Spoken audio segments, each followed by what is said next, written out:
We are your home theater and AV questions answered. This is AVRant.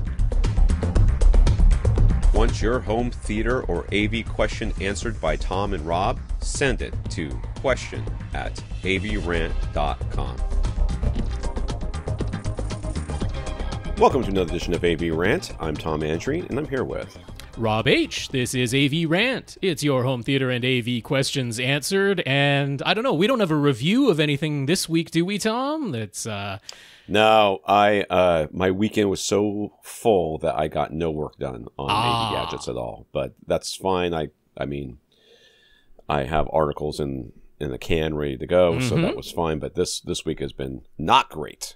As far as work goes. Well, I mean, I wanted to ask first because last week you revealed you had yourself a physical injury that kept you from your regular routine last week. How are things going on that front this week? I am able to do all the things, but it still hurts. Okay. And then, like a lot of stuff, like this last couple of weeks have not been great for this family in particular. And if you think, well, what happened the last couple of weeks? Oh, yeah, taxes. That was definitely part of it. Okay. That was a big part of it. We sometimes have to pay a little bit and sometimes we don't have to pay it. Sometimes we get something back. But this year, things went awry and we got a big tax bill at the end. And nothing stresses out a family like money. Well, yeah. All. Yeah, everybody knows Plus, this. We know of several other fairly large expenses that took place before the end of this month. Before that, believe me, that is not, yes. So it has been compiled. a little bit stressful around here. So we're keeping it low key. My son's coming home from college today. In fact, as soon as I get done with this podcast, I'm going to eat something and go up and get him and bring him home. Wowzers. So he took his last final yesterday, and so he's coming home. So that's exciting for us. Usually the first week or so while he's back is just joyous. He's very helpful and very good. Nice to be around and stuff like that. And then after that, he's like, I'm an adult, stop telling me what to do. And I'm like, get out of my house. So, just put the blinders on, enjoy it for the happy week. Yes. You need that break. We are very much looking forward to that. It'll be nice to have him home. My 18-year-old is graduating from high school and about to go off to college because he's starting the summer session. Okay. So there's going to be the jump on things. Yes. So there's going to be a little bit of a lot of things in flux. Okay. Why wouldn't my phone ring right now? The one time I did not turn the ringer off. Why wouldn't it be ringing in the background, Rob? Sure. I mean, it's just going to... And if it's my wife, she's just going to keep calling until I go over and pick it up. So she should know that this is podcast time, so it's probably not her. But I mean, there's no way to predict that. It's highly irregular on our part. Highly irregular. It's very chaotic when we start these podcasts. Poorly established. Somewhere between 10 and 10:15 a.m. on Tuesdays, every Tuesday for the last, I can't remember how many years. Anyway, so yes, not enough. Things are going okay. But what have you watched, Rob? Let's talk about what we've done. Yeah, I'll jump into what we've watched. I'll just start off. I have seen many clips of it, but never actually sat down and watched How to Train Your Dragon from beginning to end all in one go. Somehow, I watched it years ago. Somehow just never did. So did that. It's a very cute movie. It's very enjoyable. No reason why you wouldn't watch this with the entire family and have a grand time doing it. Animation still looks good, although, some of the details, the hair in that is all kind of one piece as it moves atop people's heads. Looks good from a distance, not so great close up. They did the sort of classic at this point DreamWorks thing of not making people's faces perfectly symmetrical. They seem to really like that in DreamWorks, where they like to make people a little bit asymmetrical. And have them do the slightly odd DreamWorks one eye blinks before the other eye. That seems to be a staple of DreamWorks animation. So that took a slight bit of getting used to. But yeah, cute movie. Everybody already knows that. But I had just never seen it all the way through before. So still gets a thumbs up. Great one to go and enjoy if it's been a long time or if you haven't seen it before. But the one I'm going to talk about this week is I watched the movie called Anyone But You, and I watched it so you don't have to. You could have called this anything but this movie in terms of what you ought to watch. But I was kind of like, while I was watching the movie and not enjoying it, and I can't even say rolling my eyes because it was just kind of like, what? Why is this so bad. So yeah, I don't know, was it 2024 even or 2023? Anyway, Sydney Sweeney and Glenn Powell. So this is a romantic comedy that kind of forgot the comedy part of the romantic comedy genre for the most part. And look, so here's the thing. It's got a 6.2 out of 10 rating. It doesn't have a terrible. I mean, it's not great. Not terrible, but so I mean, I went in knowing, okay, it's romantic comedy, and it is as by the numbers, as formulaic as romantic comedies get. You've got two ridiculously good-looking people who meet cute at the very beginning, spend a wonderful, life-changing night together, but then because of circumstances that could have been cleared up with 2 sentences if they actually spoke to each other, end up, hurting each other's feelings, and then are forced back together by circumstance because, of course, there's the quirky best friend on the one side and the slightly less attractive but still extremely attractive sister on the other side who force these two people back together, who hate being around each other at first because of the hurt feelings that could have been cleared up with 2 sentences, but 3/4 of the way through the movie, those 2 sentences get said and they discover that they're actually in love with each other, even though both of them have former exes who have been reintroduced into this movie, and then, they kiss at the end and everybody cheers and you're all happy. And it's like, okay, if you want to criticize the movie for being as cookie cutter and paint by the numbers as it gets, that's one form of criticism. But I wasn't going to criticize it for that because there's a reason why those formulas and those cookie cutters exist. And it's because we can absolutely enjoy seeing those exact same stories told to us over and over and over again, as long as they inject something just a little bit novel and they have very charming stars. And that's really all it takes. And that's really all I was looking for in this movie. And it's probably why the movie has a 6.2 on IMDb, because it is formula and cookie cutter. According to the reviews I'm seeing, the reason it has a 6.2 on IMDb is because there's a lot of people who wanted to see whatever that male actor is shirtless a lot. That's according to the reviews. And he was. So if that's what your jam is, this is apparently your movie. Right. Like I find this guy's eyes too close together. I've always thought that. I don't know what the deal is. That's not me being like overly critical. I'm just like, this guy's got really close set eyes. It's just kind of weird. I don't really care. He's not my jam, but sure. Whatever. If you want to see a 6-pack, then this is your movie. So we have an established director. It's shot nicely enough. I'm not like over the moon about the cinematography or the shot composition, but it was completely competently and well shot. It certainly didn't have any problem that way. The script, while I was hearing it the first time watching the movie, I was like, man, this is bad. But then I was also thinking to myself, I mean, it's no worse than any other cookie cutter romantic comedy. And then you've got these 2 stars who have star power, Glenn Powell and Sydney Sweeney, both stars on the rise. Like I say, ridiculously good-looking people, look good together. And I'm like, why was the sum of the parts so much less in this case? Why did it not turn out entertaining or funny or good? What went wrong? And I was thinking about it the next day.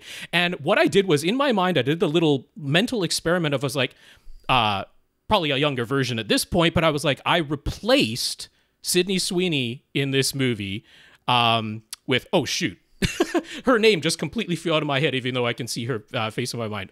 Chris Pratt's former ex-wife.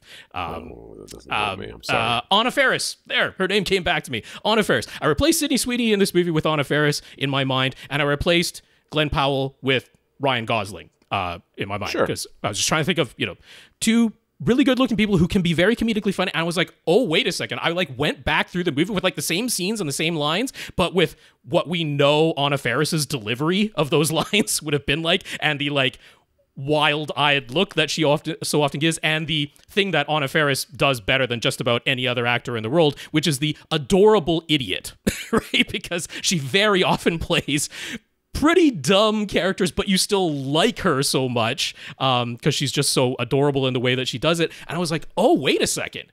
Yep, you swap in those 2 actors, and this movie works. I was laughing to myself, imagining the same scenes I had just watched with these 2 good actors, but 2 actors who are better at drama than they are at comedy. This was almost an experiment. Are Glenn Powell and Sydney Sweeney comedy actors. And as far as this goes, no, they're not. And it's kind of hard to blame the genre or the script because, like I say, there was nothing unusual about that. Like, it wasn't great. It wasn't like some fantastic script that elevates the romantic comedy genre. But I was like, it's the same. Why didn't this work? And it actually came down to these two actors are good dramatic actors, not great comedy actors. And we kind of needed that frantic over mundane circumstances delivery that Anna Faris nails so well. Like, you feel like the world is falling apart because, like, she can't tie her shoelaces or something, you know? So it just didn't work. And yet, I don't think on paper or in constituent parts this movie should have been as non-entertaining as it was. So, I mean, there were a few other things like the classic romantic comedy scene of one of these, or in fact, both of these at different points of these movies,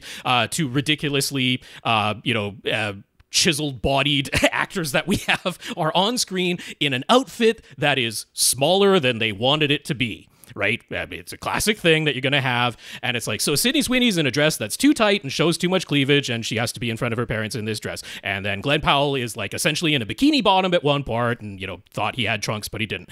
And it's like, those scenes, even with very good looking other actors who somehow have the physical comedy chops, like, it's still funny, wasn't funny in this case. It's just like, oh, that's just Sydney Sweeney in a ridiculously tight dress, and it wasn't funny, and it wasn't uncomfortable, and it wasn't any of the things that the scene was obviously written to be.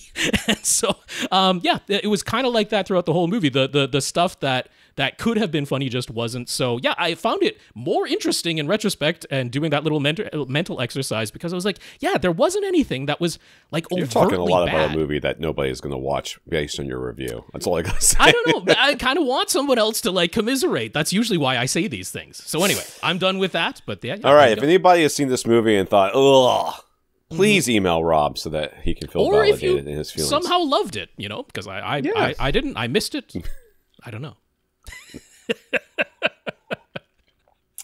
Like I said, it's been a very busy week. I tried to watch movies a couple of times with my family this weekend, and I suggested it, even made popcorn, and then we ate the popcorn and watched Brooklyn Nine-Nine again. But I did start watching Fallout, which is the new series on Amazon Prime. Amazon Prime. It is their series. They paid for it, and there it is. Ella Purnell.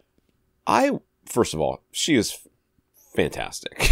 I'm just gonna be honest. She's a cartoon character. Like, if you just look at her face, she doesn't look real. Really. I mean, she did play Jinx in Arcane, which I absolutely love that performance as a vocal performance. Great. And honestly, everybody in this is really good. There's actually nothing about this I really don't like. Out of the first 2.5 episodes, because I have to watch it between people being in the room because of all the and they did release the entire season all at once, so you can watch the whole thing in a binge if you want to. Yeah, I don't remember how many episodes there are. Maybe 8? Maybe 6? 8 to 10. That seems to be everything this year. Yeah, the way these go. So I'm like 2.5 into it. Okay.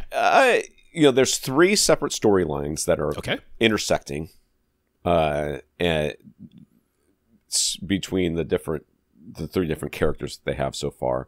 I guess there were 4 at one point, but then let's just say 1 finished. So that was into that. But as far as special effects and stuff, and the settings and the scenes and how things are sort of laid out, like, you can tell there's a budget here. There's definitely a budget. They're on a soundstage, or they're limited in where they can place things. The little town that she rolls up into, you're like, wow, this town is just this intersection, I guess. Everybody ends up back at the same spot for some reason. So maybe it's a soundstage, which is fine. I got no problems with that. There's like one bad moment, maybe 2 bad moments of it's the same thing, but there's a flying section of suit of armor that is not great. It's clearly animated on the budget, but as far as the costumes and the acting and a lot of what I'm seeing so far, it's all done very well. I am not super invested yet. Like, I like her and I care about her, but she's also sort of that the character by definition, because if you don't know the story of Fallout, which I do not, I have not played the Weren't games. big into the games, okay. Yeah, I have watched the games being played, but they've all been like speed runs, so you don't get to any of the story. You don't really get the story, yeah. So basically, there's the setting is like 1950s ish. That type of feeling, anyway. That kind of feeling, but with a lot of sci-fi elements. Sure. And then there's a nuclear war, and then hundreds of years later is where the actual story is happening. And what's her name again? I forget her name. The actor, or actor. Yeah, what's Ella her name? Purnell. Ella Purnell is a vault dweller. There's these vaults that have been locked up. Underground vaults. Underground. Yeah. Yeah. Well, she comes out, and now she's interacting with the real world. So you get to see these things through her very oversized eyes, which are phenomenal for the naivete. role. She is great. But she's also, as a character, I'm a little irritated with just how stupid she is. I mean, I know she's supposed to be, but I mean, at some point, you're like, listen, the guy doesn't have a nose. He's just killed a bunch of people. Maybe you should just shoot first. Okay, instead of talking to him about the fact that you're going to give him a chance to give up, because he's clearly not gonna. But I'm betting she's never shot anyone before in her life at that point, and never thought that she would. Maybe, but I'm not super invested yet. I'm 2.5 episodes, maybe a little bit more than 2.5 episodes into it. I actually got halfway through the second episode. I was like thinking about stopping because I just was like, I just don't care about any of these people all that much. But it's so well done that I think I'm going to finish it just because of how well done it is. So I know it's already got a second season scheduled. It does. I've heard that. Clearly, there's people there that very much love it. I'm sure they've all played the game, and I have not. If you have not played the game and you're like, I'm not sure I'm going to like this, it is worth a watch. The HDR is very good. From the special effects are great. Like I said, there's one scene and the whole thing, and this is definitely not a huge. I mean, definitely, like I know, it doesn't look like it's a huge budget based on how constricted things are, but really well done. And I do very much like how it's going, but I just need to be a little bit more invested in the characters. And the makers of the game have said that this show is canon, because there are different areas and different times throughout the games. So they're like, yep, this is one of the vaults that we haven't seen in the game before, but it is taking place in the very same canon universe as the games are. And so the opportunity is there to cross over if they want. It's so weird how our social media lives interact with us now, because usually there was like this water. Have you seen the new TV show Heroes? Oh my God, it's so good. That's how you went to work and you found out about stuff like that. The way I found out about Fallout, I had seen like some news articles and stuff about Fallout this, Fallout that. I wasn't really paying attention. But all of a sudden, half of the recommended videos on YouTube were like, here's the history of Fallout. Here's every vault in Fallout and what they mean. And here's this. And I was like, why are they talking about Fallout so much? Like, what's going on with Fallout? Because I thought this, the game, I mean, my son plays it, but whatever. So it's interesting that's how I got it. But it's good on them for getting the algorithm on their side. Yeah, I guess. She's very good. All the actors in this are very good. The guy from Person of Interest, the Michael Emerson? Yes, he's the scientist guy, right? Okay. Does he have a real limp? Does he really limp? No, I don't believe so. I've never seen him not limp. Every character he plays, he limps. He's limping in this. I was like, and that's what made me think of it. I'm like, what? He's got a cane again? I'm like, wait a second. Does the man really have a limp? I don't think he's limping in Evil, but you might be right. I haven't seen him walking enough in that to remember. See, that's the thing. I'm like, I don't notice him walking unless he's limping. And then I'm like, now, I mean, could they have cut it so that he doesn't look like he's limping? Or does he have I mean, I don't know. It's very strange. Anyways, this is AVRant, the podcast that answers your home theater and AV questions. Get your questions answered. All you have to do is ask. You ask by emailing us a question at avrant.com. You come to the website where you can find our show notes, our episodes, Flickr album, so you can follow along with the pictures that we're talking about. You can find older episodes as well. The audio is all there if you want to listen to it on the website instead of your favorite podcast player, which I guess all of them now. Everything plays. Fingers crossed that they still work. Everything plays that stuff these days, podcasts these days. Pretty close. Can find us at facebook.com/AVRant podcast, youtube.com/AVRant, where you can see our live recording sessions. You can contact Rob directly, rob@avrant.com. His social media is @FirstReflect. I'm Tom @avrant.com. I want to thank our listeners of the week. To become a listener of the week, support the podcast in some way. One of the ways you can do that is going to avrant.com, click on the Buy Us a Cup of Coffee link, where you can send us a PayPal donation. Or you can go to patreon.com/AVRantPodcast, where you can sign up to be a monthly contributor to our podcast. Every month they'll take a little money from you and give most of it to us. So we have 133 patrons right now, including Bertrand. Thank you very much to all of you. Yeah, that number ticked up by one. Very nice over there at patreon.com/AVRantPodcast. If you'd like to sign up to make an automatic monthly donation, that's the place to do it. So a big thanks to our 133 patrons now. And Bertrand, thank you for continuing to be one of them. If you can't support us financially, we understand. Just let us know what you've done, and we will mention you here. So Mark was the first to quickly let us know about the upload problems with last week's episode that cut off around the 14-minute mark, and Sammy was the second.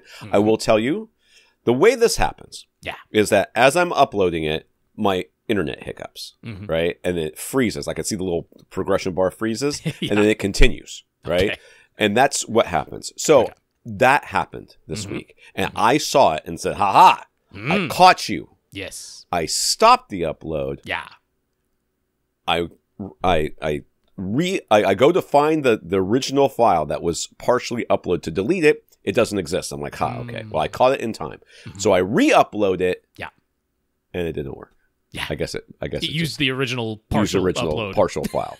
So I don't know what the solution is. I guess I got to wait till the whole thing goes, and then it's just kind of a mess. Anyways, but thank you, Mark, and thank you, Sammy. Yeah, thank you for the heads up, Mark and Sammy. And yeah, we got that fixed relatively quickly. Didn't have a deluge of other messages, so I think it worked out. I don't know. So, Gurinder sent Rob a Canadian movie code to test. Did it work, Rob? I haven't tried it yet. It just came. The code actually just came this morning. He offered earlier, and I was like, oh, I forgot to get back to him to say, yeah, go ahead and send that along. So I haven't tried it yet. Sorry. I'll let you know. We got Eddie also tried to send Rob a movie code, but it was U.S. only. That's right. Do I get it? It can. I'll forward it to you. You're going to have to do that. And I'll try it for you, Eddie, because I'm that That's kind right. of person. So nice. Thank you, Gurinder. Thank you, Eddie. Yeah. Notes of gratitude. We got some notes of gratitude from keeping the podcast going through the things that are happening in the universe right now, including from Gurinder, from Mike, who says the biggest screen size he could fit in his space was 90 inches. So he could have gotten a flat screen, but getting an 85-inch down the stairs into his basement would have been way more difficult than his projector and screen. So he hopes projectors never go away. Plus, they allow for acoustically transparent screens so your center channel doesn't have to be down by your knees. I agree completely. Sure. I don't necessarily think that projectors are going to be the answer forever. I think modular displays are going to be the answer going forward. Yeah. But yes, I agree that there are, you can't just assume that somebody can roll a 100-inch flat panel through their front door. 98 does not go around several tight corners that houses might have. You get some of those nice row houses, which are very nice, but mostly vertically oriented. And trying to maneuver a 98-inch through that space could be a wee bit of a challenge. I could foresee that. Acoustically transparent, I think, is more, in my experience, having had literal center channels on the ground, right? Or very, very close to the ground, and next to really big screens. The acoustic benefit of moving your center channel up, I feel, is so incredibly unimportant. That I think it's more of a mental exercise. There's definitely a mental component to that whole thing. Knowing that tweeter is same height makes such a difference. I think sonically, if you just live with it for a few minutes, you'll be like, oh yeah, it does sound like it's coming from the TV. No one ever thinks if you feel like it's coming from the ground, it's either in your head or you have some acoustic problems of your room that are making that happen, in my opinion. Rohan, Bertrand, James, Kevin, Casey, Karl. Karl says he looked up the dictionary definition of clickbait, and now seems that it's just 99.9% of the internet. That is true. That is true. 99.9% of the internet. Let's just throw some words in there that are overused as well as clickbait. Literally, 99.9% of the internet. And also, ironically, 99.9% of the internet. Actually, could go in there as well. Actually 99.9. And also Jay. So that was in order. Gurinder, Mike, Rohan, Bertrand, James, Kevin, Casey, Karl, and Jay. Thank you for thanking us. That's right. I'll say those names one more time so they came from my lips. Gurinder, Mike, Rohan, Bertrand, James, Kevin, Casey, Karl, and Jay. Thank you all very much for your notes of gratitude and encouragement. We certainly appreciate it. A big, big thank you to everybody who continues to listen and send in your questions. So in the news, Samsung, along with 424 Post and Harbor Post Production, announced that Culver Post Production, located inside the Culver Theater in Los Angeles, owned by Amazon, is the first post-production location in the United States to replace 2 out of its 5 mastering displays in its theater-sized dubbing stages with modular micro LED displays from Samsung. Look at that, Tom being prophetic, because I certainly didn't read this beforehand. The first dubbing stage gets the 34-foot wide 8K resolution display, while the second dubbing stage gets a DCI-certified Samsung Onyx 4K display. The remaining 3 dubbing stages continue on with their 4K Christie digital cinema projectors. Meyer Sound supplies the Dolby Atmos mastering sound systems that include beam-forming speakers at the back of the theater that reflect their sound off the screen to create the front soundstage. Yeah. Now, when you see the image of this dubbing stage, it is evident why there had to be a sound solution like this, because there is no space above, below, or to the sides of these screens. This is wall-to-wall screenage, and these modular micro LED, essentially flat panel displays, don't have a way of being acoustically transparent. In this case, the sort of idea of wobbling the panel frames of the screen itself to produce sound, I mean, partially because they're modular, but also because for this level of performance, they're just not able to get the timbre match and fidelity that they would require from a system like that. That's not a solution at this point either. So, yeah, it is kind of a novel approach. This is genuinely reflected sound. This is full-on beam forming, not just a 2-inch full-range driver angled and claiming that that's reflected sound that you're hearing now. It's not that. This is true beam forming, actually reflecting the sound off the screen, and apparently at good enough quality that they can accept it as a full post-production facility for mastering content before it goes out to cinemas. I imagine they're not doing the audio as much as the video in those rooms, but Oh. The Culver Theater is one of the few locations with a micro LED movie screen that is open to the public. Special versions of theatrical release movies are necessary in order to take advantage of the full HDR capabilities that these large modular micro LED cinema displays can deliver, because regular screens get like 109 lumens, and this will probably do 10 billion. Well, so I mean, your standard production theaters, I mean, they were down at 50 nits, or maybe as high as 55. So I mean, what you're seeing in a movie theater also has to be graded differently than even standard dynamic range content that you watch on a television at home. Right. It's half the peak brightness in a regular movie theater. Now, a Dolby cinema, which was our first exposure to, I mean, they called it HDR, high dynamic range as far as cinema goes. Now they tend to refer to it as EDR, enhanced dynamic range, rather than high dynamic range. But that basically doubled the peak nits. Yeah. So you still had what was traditional cinema standard dynamic range from 1 to approximately 50 nits, and then another 60 or so, 70 or so nits above that was the high dynamic range portion that is available in Dolby cinemas. But these Samsung Onyx modular micro LED displays, they're producing well over 1,000 nits, just like flat panels at home can do. But on these massive 34-foot wide full cinema screen size, you know, I mean, I can't imagine how much electricity is being used to power these things as well. But I kind of feel like the rest of the theater's all dim. That's right. This thing turns on. So, I mean, this requires that movies meant to be displayed on that type of thing have to be graded entirely differently. Stuff that is going to be visible on those screens is just, you know, going to be completely blown out to pure white on any other cinema display, and even a number of home displays wouldn't be able to fully take advantage of this. So it's sort of a like a 1-for-1, right? You master it in this suite, and then you show it on these displays. And other than that, you're going to be grading in SDR still for anything else that gets released that was mastered in one of these theaters. But yeah, it's the march of technology forward. Good to see that it is advancing, and it does mean that full-size theaters are going to be able to catch up with what we get to already see at home. I could just see me watch me not go to that theater either. I will, though. I mean, there's a possibility of me going to the movie theater. I am thinking of seeing Deadpool 3 in the theaters. I am I'm very cautious about this movie. This movie has all the feelings of that disappointment that you used to get in the 80s and 90s when there were no real good ways of seeing movies at home. And you would go to see this movie that you're super hyped on, and you just walk out going, "Oh my God, I just wasted my money." And that was hopefully not. Theaters were like $10, less than $10 to get into. So this is a lot more now. But I have such a hard time. I want to see movies on the opening night because that's when it's you get the best crowds and you get the ability to see it kind of like as intended, if you will, with that sort of group of people, but I also don't want to see it before the reviews come out. So I want because I don't want to waste my money. I mean, it's limited with 3 kids and 2 of them in college. I got to spend wisely.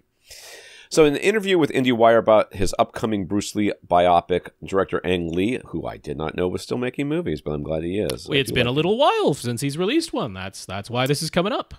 Revealed that he's done trying to shoot and release movies in high frame rate in 3D for now. He's quoted saying the whole ecosystem is bad, and he discusses the amount of pressure he was under when he followed up Life of Pi with Billy Lynn's Long Halftime Walk and then Gemini Man. I did not realize he did Gemini Man. He's disappointed with the lackluster experience most audience members receive when they go out to a 3D movie theater, and of course the number of theaters in which high frame rate is available remains very small. Were the 70s the peak of cinema? I don't think so, he said. There have to be new ways of expression. But his next movie will go back to being shot in 2D with the traditional 24 frames per second. He hopes further technological developments will allow the entire industry to move beyond that someday. Filmmakers don't know what they're doing with the images yet. It's just the beginning. I mean, yeah, I guess. Whatever. I understand what he's saying. Yeah. One of the other problems that I think is happening with this whole high frame rate and 3D, of course, I crap all over 3D because I don't like it and I think it's stupid. When it's done right, like Avatar, it is fine, but that's not, you know what I mean? I mean, I'm just like, okay, it's fine, I guess. You still have to put glasses on your face, and in both of our cases now, glasses over our glasses, unless we want to put contacts in. So yeah, there is still a physical hurdle to be overcome when it comes to 3D. And I'm just not. I just don't think it's that much of an improvement over the normal movie watching experience myself. I definitely think HDR and is an improvement, and I think maybe high frame rate could be as well. But and Mr. Lee, or whatever I'm going to call him, says, they don't know what they're doing with it yet. Like there's not really, to my mind, something where the entire public goes and says, "Oh my God!" Like when Jurassic Park came out and they had a good sound, people were like, "You've got to hear this movie." You got to see it. Yeah. But they were like, the sound is insane. True. And it really revolutionized movie theaters. It totally did. Yeah.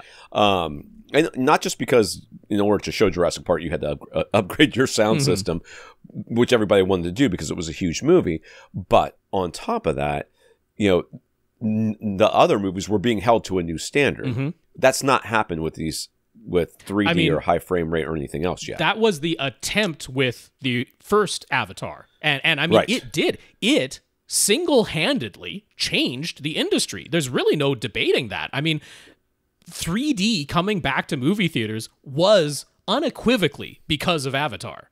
Like that is what did it. It's not that it was literally the first of the modern era 3D movies to come back to theaters, because I forget wasn't there a horror movie, right? That like just beat it to the punch, right? Because they essentially knew it was coming, and that theaters had made the investment to get new 3D projectors in there, and then they like just beat Avatar release date, because of course it didn't take them nearly as long to complete their much lower budget movie than Avatar did. But I mean, yeah, it did change the industry. It just didn't quite stick. And it's because, to make a movie on the technical quality of Avatar takes a lot of time and money, and they weren't going to put that amount of time and money into every movie that was being released, and 3D became this tacked on, because I mean, you had movies that were entirely, as far as the cameras are concerned, shot in 2D and then later post-produced into a 3D version, digitally manipulated to be a 3D version. That got better and better, but I mean, it was all about time and money, as it always is in the movie industry. But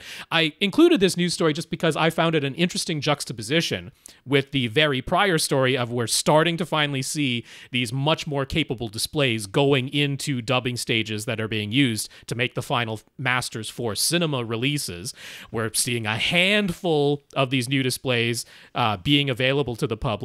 And I mean, this is what Ang Lee had his mind on. Not necessarily exactly that display, because it wasn't really around when he started, but when he was seeing the demonstrations of what shooting with two cameras both rolling at 120 frames per second with much higher light being captured by them than you used to have, and then displaying that at, if you could, 120 frames per second per eye, in the top-notch 3D systems. The way that I was able to see it, the highest I could see it was at 60 frames per second per eye, because I didn't have any theaters around me that could do 120, but, that whole thing, he was, along with James Cameron, one of the few people really trying to push that forward. So I just found it interesting that it's like, well, we're finally starting to see the post-production technology catching up to where he wanted to be, just as he's saying it's still, like, it's just too much. It's just not ready yet. Not enough people can see it the way I want them to see it. The people who do get to see it partially the way I wanted them to see it are not having the greatest experience, because it costs too much money to upgrade all the theaters to that level of technology. So it's like, yeah, we're sort of in this chicken and egg scenario when it comes to that. But we are seeing this true cut motion being used more and more and more now, which is, the movie is originally still shot and produced at 24 frames per second, still gets displayed that way in all of the theaters, but they can do this post-production motion smoothing on it, so that in a fast action moving scene they can take out the motion blur and that type of thing, which is something that they've wanted to do and give you that cleaner image. So yeah, it's all sort of gonna get there one day, but it's all slowed down from the heady days of thinking this is where cinema's going and we're gonna get there in 5 years. We're well past that now, and even the directors who are gung-ho about it are pulling back a bit. Yeah, that's unfortunate. Yeah. I mean, I guess it is unfortunate, but whatever. If it were ready, yeah, or if it were done right, it would succeed. That's just kind of all there is to it. And yes, there is a kind of, like, I don't want to call it cancel culture, because that's not really what this is, but there is sort of a negative, like, you get more clicks by being negative than you do by being positive. Sure. So crapping on the high frame rate is more likely to get you clicks than saying, oh, the higher frame rate was pretty good. Like I say, every time I've gone in, and I have to admit, in my mind, I was like, I'm not going to like this. It's going to be soap opera effect. That has been my mindset every time I've gone to see a high frame rate movie. And then I watch it, I'm like, that wasn't bad. I didn't mind that. Yeah. Comments. Jared says he found AVRant and started listening to Tom and Rob back in 2014. Mm-hmm. Prior to that, he put together his first Frankenstein home theater system in 2013, which quickly made him realize he needed some help to figure out what he was doing. With the limited resources online at the time, he was super happy when he found us and quickly listened back through our catalog, starting with the Tom and Liz days. God, I have been doing this for a really long time. Mm-hmm. It's kind of ridiculous. I've got some pictures here of his old system. We do. Definitely hand-me-down speakers, sure. or maybe, got them from a garage sale or something like that. Some small satellites, sized flat panel, just standing on top of a kind of too tall TV stand. That might have been a very big flat panel for 2014. I'm sure, and the way this picture is taken, it looks like it's deformed in some way. So I don't know what exactly is going on there, but he's got like a 7-point. Yeah, the 7-speaker setup going. Seven speakers. He was ahead of the game of a lot of people, that's for sure. So he began making some small changes, wall mounting his TV, upgrading his subwoofer, and then switching to in-wall speakers. He upgraded his camera too. Yep. It looks like there is a distinct change. Yes. So it looks like he made a couple of upgrades because those speakers that are in the first picture are different from the speakers in the second picture here. Right. And then he's got the in-wall speakers, which are kind of surrounding his TV. Mm-hmm. Eventually, that led to his first projection setup and dual subwoofers. Yay for that. That's right. Okay, somebody's home. Go dog. Whatever. I don't care. Which looks nice. This is with the door off to the side. He was kind of pushed a little bit to the right because of that. And he's got movie posters on the wall. Then AVRant and the wider home theater community had a huge hand in helping him separate what was truly valuable from what was snake oil. And he started making his own acoustic treatments. And then things got really good. Those got gradually refined and upgraded until he ended up with his first blue theater that we've shown and praised in the past, which looks very nice. Got a drop ceiling, blue panels, looks like bluish walls too, if I remember correctly. He's a Michigan fan. Yeah, yeah. It seems so. It's sometimes hard to tell because of what cameras do with color exposure and stuff like that. But yeah, it certainly seems like the side walls anyway are a shade of blue, and then there's lovely DIY acoustic panels that he made with integrated air gaps in behind them. Yes, using some L brackets to mount them on the walls. Mm-hmm. But then disaster struck. A flooded basement meant a full teardown and renovation, starting from the foundation up. He decided to look at it as an opportunity. So he learned a ton about soundproofing, got to work reconstructing his home theater bigger and better than ever, and truly DIY. The result is beyond his wildest dreams. He prepared a false wall up front with 30 inches of space behind his 130-inch Seymour AV acoustically transparent screen.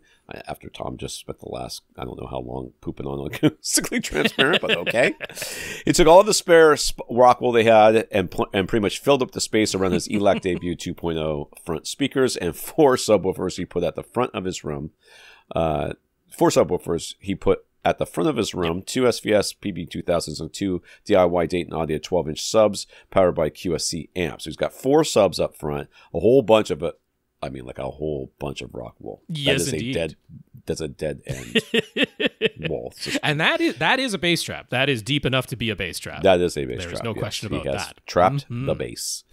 Then he stapled up fabric over the top of that just to kind of keep it all and to make sure there's enclosed. No reflections that go through the acoustically transparent screen and then bounce back out through the back. And then once that whole false wall is up there, it's a very clean front of his theater now. Yeah. The entire room was painted dark gray with the second row of seats got installed on a riser with ideal sightlines. 4-inch thick panels were hung on the side and back walls along with stylized Star Wars rug up front, which is like the first thing I noticed. I like that rug. I've tried to sneak those into my house. Uh-huh. Like I keep, my wife's like, we should get a rug for this room, and I'll like send one. She goes, "Why has it got a weird pattern on it?" I'm like, "Oh God, it's a Death Star. That's why." ELAC Debut 2.0 on-wall speakers would use as surrounds, backs, and overheads, plus another 3 subs at the back of the room, a pair of PC 2000 Pro cylinders, and a PC 12 Plus, making a 7.7.4 speaker configuration. Now, if you're thinking, well, he's got 4 up front and whatever, these are basically all co-located. Pretty darn close, because this is not a tremendously wide room or anything like that. Yeah. He's basically got like one massive bass creating organism up front and one massive bass creating organism in the back. That's right. And yes, they are physically separated, but by a couple of feet. I mean, he definitely has front and back. That for sure is going on. Yeah. It's all processed by a Denon X3700H receiver, and since he needed at least 2 channels of external amplification, he knows he went a little overboard by getting a Motiva Bass Axe A11, but if Rob can have a 7-channel ATI amp, he can have an 11-channel Emotiva Bass Axe amp and enjoy it, right? I don't care what you have. Boy, I want that rug so bad. I want that rug so bad. I wonder if it would fit in here. I wonder if I could. Maybe. No, I can't spend any money. Anyways, yes, it's not a hugely wide room. It's like 3 recliners with a little bit of a plus a walkway on either side, but not either a side. Not walkway, a huge kind of a narrow walkway on either side. Yeah. Yeah, he's got this very well set up, very nicely set up. He's got columns like fake columns built into his wall, so he can house the surround speakers. Yeah, it's very nice. He incorporated his new Sony VW325ES 4K projector into a soffit at the back of the room. Sources are a Panasonic UB820 Ultra HD Blu-ray player and an NVIDIA Shield. He also took the opportunity to measure the room before and after acoustic treatments and multi-sub optimizer. With the absorption in place, there's an obvious large with the absorption in place. There's an obvious large reduction and evening out of the RT60 decay times, which yes, there are. That comes as a shock with like 7 million pounds of absorption at the front of the room. Jeez. No, but I mean, he's right at like 200 hertz in particular, also at just above 300 hertz before he treated the room. He's got RT60 decay times, slightly over 800 milliseconds at one point. That we're getting kind of close to a second, which is a full on echo at that point. Whereas after all of that is in there, it's like, we're sort of averaging about 200 milliseconds. Some things are so flat. Maybe creeping up to 300. You guys gotta go look at the pictures, okay? This is one of the times, go to avrant.com, click on the Flickr link so that you can see the pictures if you don't want to go to YouTube. That's right. Go there. The difference is astonishing. Like, you can really see what true bass trapping can do in a room. But and it helps the high end too. It helps all of this. Yes, that all evens out. But we do notice that below 80 hertz, those times are not tremendously changed, even by 30 inches of bass trap up at the front of the room. Passively room treating below 80 hertz is just difficult. It's just a difficult thing to do. So he went beyond that. He did the next step to treat that below 80 hertz bass as well. Jared, I might want you to give me permission to use some of these pictures, because I would like these graphs, and I would like the picture of the front of your room with ridiculous amount of absorption in there. Right. That is ludicrous amounts of absorption. That is, I'm actually surprised it's not compressing upon itself. It's so thick. I'm surprised you didn't have to put like shelves in between to hold it up, because it's so thick. Anyways, MSO successfully removed any major peaks and dips from his bass frequency response. So we've got some graphs for that. Yeah, so we've got allowed before. This was just at the main list position, so this is not seeing how good the uniformity was across all 6 of his seats beforehand. We're only getting 1 seat in this, but we've got some little humps and dips that are going on. Honestly, nothing tremendously awful even in the before. Just remember, when you look at these graphs, you're looking at 80, like 100 and down, 80 to 100 and down. Yeah. The top part of that doesn't make any difference. But, he had essentially front subwoofer, back subwoofer placement, so we wouldn't expect it to be too bad, even without any sort of settings or calibration are done before. But he applied multi-sub optimizer, and I believe in his case just went for try to make it as linear as you can. Yes. And ended up with, a pretty darn linear line going on there after just the multi-sub optimizer, but that wasn't the end of it. Right. Let's also remember, too, when you look at 80, it's like, oh, he's got a dip over there at 80.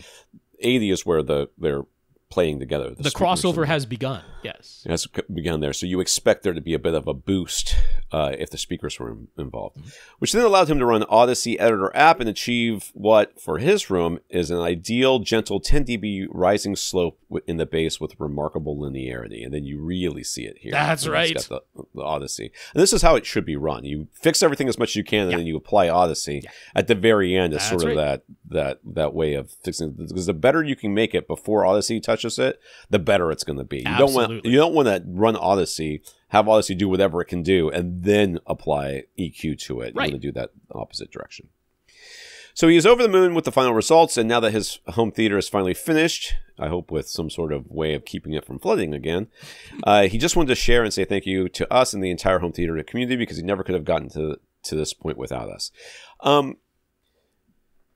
So knowledge is tough. Okay, knowledge is hard in any field, right? There's this like surface level knowledge that you can get from just kind of being on the outside of it and looking in and trying to get an idea of what is important. Like, for me, there's a lot of things I'm interested in. Like, I was just watching this video on black holes. Yep. Right, and I have. To say I have a layman's knowledge would be probably insulting to laymen, but I am interested in that kind of science. But without actually touching that science itself of it, the mathematics of it, there's only so much that you can really understand by just reading. So what you're seeing here in this progression is the beginning, which is like, I know I need speakers. I know I need them in these locations. I have speakers. I have put them in these locations.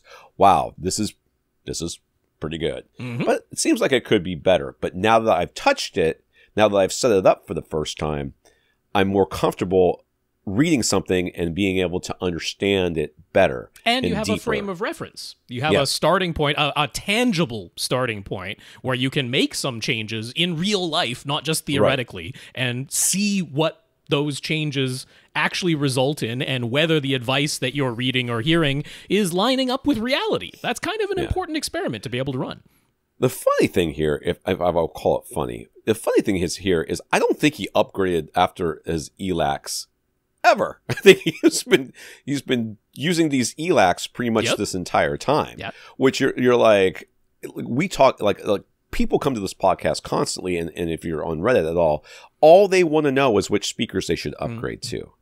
And this man has gone for, it seems like years, because ELACs debuted 2.0 or not. Oh, it's a few years ago. Yeah, recent speakers.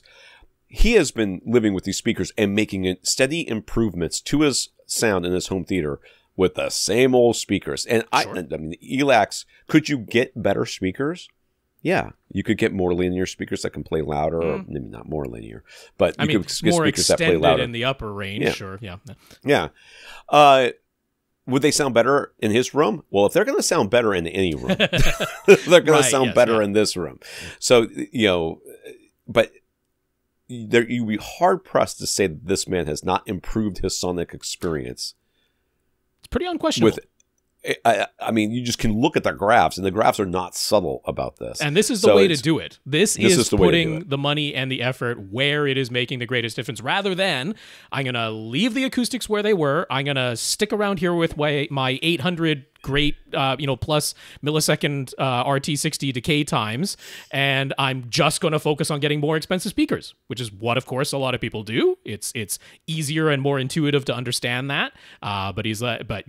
He listened and was like, nope, I'm going to put the money where it really makes the difference. And we're huge thumbs up to everything that you've done. Yes, massive, massive thumbs up. You are an AVRant success story as far as I'm concerned. I'm taking all credit.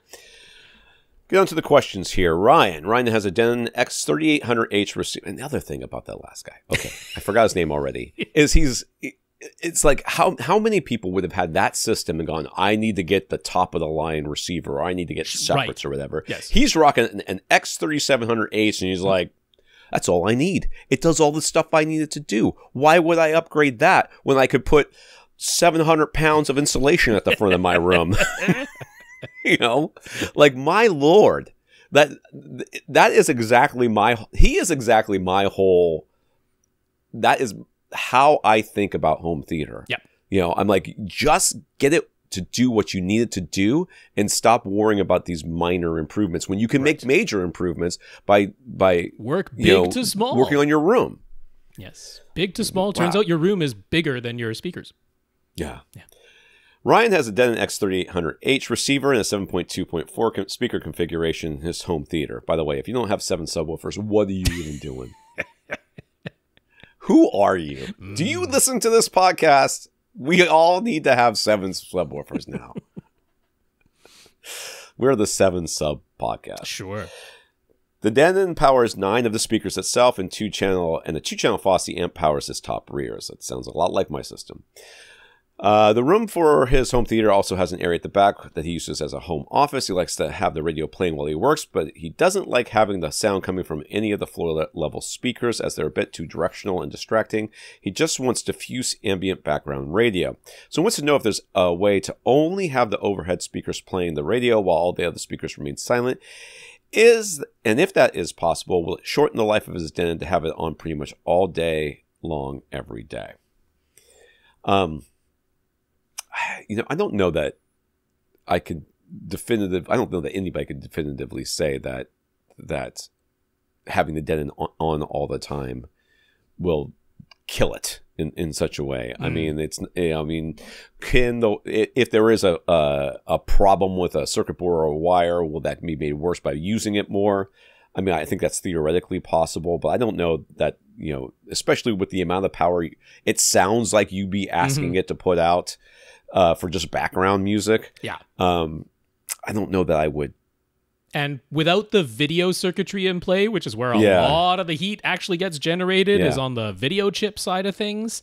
I mean, look, heat is what will eventually kill your electronics. Right. So I think by definition, if it's on all day, every day, there is more prolonged exposure to some amount of heat. But at the same time, like, storing your AV receiver completely powered off, but in a, like, damp, not great location will also result, and you never turned it on. So yeah, I think it's more sort of environmental. Like if it's kept within proper operating temperature, right?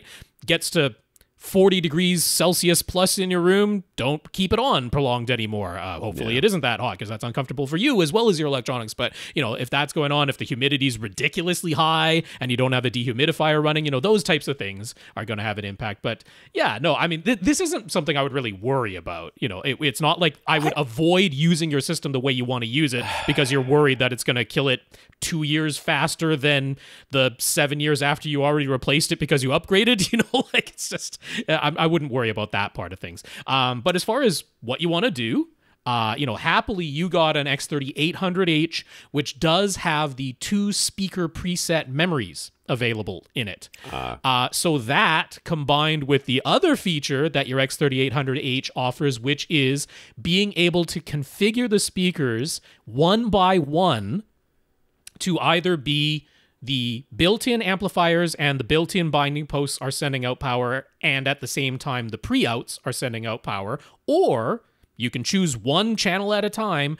The pre-out is the only thing sending out a signal, and the internal amplifiers and the built-in binding posts are completely disconnected and not sending any signal out whatsoever. Because of those 2 features that you do have built into the AV receiver that you have, I do believe you can do what you wanted to do. It's going to require that you use the 2 speaker preset memories. You're going to have the speaker preset 1, and that's your normal home theater setup. Everything's ready to go to play 7.2.4 in your home theater. But then when you just want to do this, only my overheads are playing for background radio music, you're going to switch that to speaker preset 2, and you're going to set that up as, I do have, probably leave it at the like 5.2.4, like the 9 channel in the amplifier assign setting, because there's no real reason to tell it that you have 11, because you're not doing that. Say that you have 5.2.4, and then you're going to set it up that all 5 of the floor level speakers are pre-out only. And in your case, this is good because you actually have those 5 floor level speakers being powered by the binding posts of the X3800H in speaker preset 1. That means you go to speaker preset 2, configure that preset as pre-outs only for my 5 floor level speakers. As far as the AV receiver is concerned, it is sending a signal to the 5 floor level speakers, but it's just there's no sound actually coming out because you don't physically have any amplifiers connected to those speaker channels in preset 2. That means the 4 overhead channels are still getting the sound. You'll need to use something like the multi-channel stereo listening mode that takes a regular stereo signal and puts sound into all the speakers, left and right, including the overheads. And now they're the only ones that are actually connected to, amplification that is powering those speakers. So I think that's the workaround. That's the way you can have what you want. And I would just get a Bluetooth speaker. That's just the other put option. It next to you if it were me. I test so many Bluetooth speakers these days and review so many of them because they want reviews and they're easy to review, and you could almost anything that Soundcore makes would be worth it. They all sound good. Yep. And some of them sound great. The ones that don't sound good, I mean, it is not like, oh, I'm not really sure. No, it does not sound good. It will not sound good from the kit, from the bounce. But the Soundcore stuff all sounds very good and would be. You don't have to turn on your receiver. You don't do all this stuff. You just turn on Bluetooth. Turn the speaker on, have it connect by Bluetooth to your computer, and have it be done. But at least this workaround using the 2 speaker preset memories doesn't cost you any money. So if you're willing to do that bit of setup prep, then I think it's a workable solution. All right. So he's got a pair of speakers wired up in his garage. They are not currently connected to his Denon in any way. He thinks it's unlikely he'll ever be using the garage speakers and the home theater at the same time. So there's a way to configure the 3800 to power those garage speakers when he wants to use them. I mean, I would just assume Zone 2 would be the way you would go with this, right? So or the thing is, I mean, we speakers know B. we know he still wants his regular 7.2.4 home theater configuration. Use that as it is. We've taken speaker preset 2 to do the 4 overhead speakers are playing background radio. Theoretically, you could kind of do this, but the real solution is to use the Zone 2 pre-outs of your Denon and connect that, go buy another little Fosse amp, because those don't have to be expensive. Like $60, and you get another, Fosse external amp, and that's what powers your garage speakers and just connects to the Zone 2 pre-outs of the Denon. Now, the great news there is if you ever do want the same thing playing in the garage and the home theater, you can, because the Denon X3800H will down mix a full immersive audio, 11 channel sound going on. It'll down mix that to Zone 2 and let you play those two things at the same time if you do it that way. So I think that's the real solution. It is asking you to spend a bit of money, but not an egregious amount, because another 2-channel Fosse amp will absolutely get the job done. Theoretically, you could kind of do this because you could take that speaker preset 2, where we already said, okay, none of the floor level speakers are playing. And if you tell the AV receiver that you want it to power itself, Zone 2, it will always steal the height 2 binding posts to do that. So theoretically, since you have your height 2 currently powered by the external Fosse amp that you already have, you could turn that off so that the height 2 speakers in your theater are not playing the sound that's playing in the garage. You could use that speaker preset 2 and configure it as 7.2 in the theater plus powered Zone 2 for the garage and connect that to the height 2 binding posts. When you go back to preset 1 and are only using the theater all by itself, you tell it that height 2 is pre-out only so that it doesn't send any sound to the binding posts of height 2, which would then be playing in the garage. But that would then mean that the only sound you're ever hearing as ambient radio in your room would be the top front speakers. And it would just be the 2 top front speakers. That would be the only radio playing in your room. It wouldn't be 4 overheads. It would only be 2. Now, that might be perfectly acceptable to you. You might be like, oh, that's great. That works, and it's even more ambient. It's even farther away from the office. It's at the back end of my theater, and that's exactly what I want. So it could be done that way without spending any money. But if you want 4 overhead speakers playing for the radio, then I would get you to get the spend a bit of money and get another Fosse 2-channel amp to power your garage speakers and use the Zone 2 pre-outs. That should be it. All right, so I guess this is something we're going to talk about. The second discussion topic that we didn't get to in the last couple of weeks, that was at the end, and we kind of mentioned it. And it's because I've had people write in and ask again about the specifics, so I do want to address it rather than trying to email everybody individually. All right, so several AVRant listeners have been writing in lately wanting to ask about some relatively new approaches to figuring out your unique EQ target curve for your room. So Rob would like the chance to explain why he's avoiding getting into specifics on the podcast when it comes to those questions. Yeah, Rob. So, I mean, this is just a bit of a personal bugaboo with me when it comes to the podcast, but it's just... it is an exceedingly small number of people, especially when you look at the audience sizes. So there's a couple in particular very popular YouTube channels, home theater centric YouTube channels.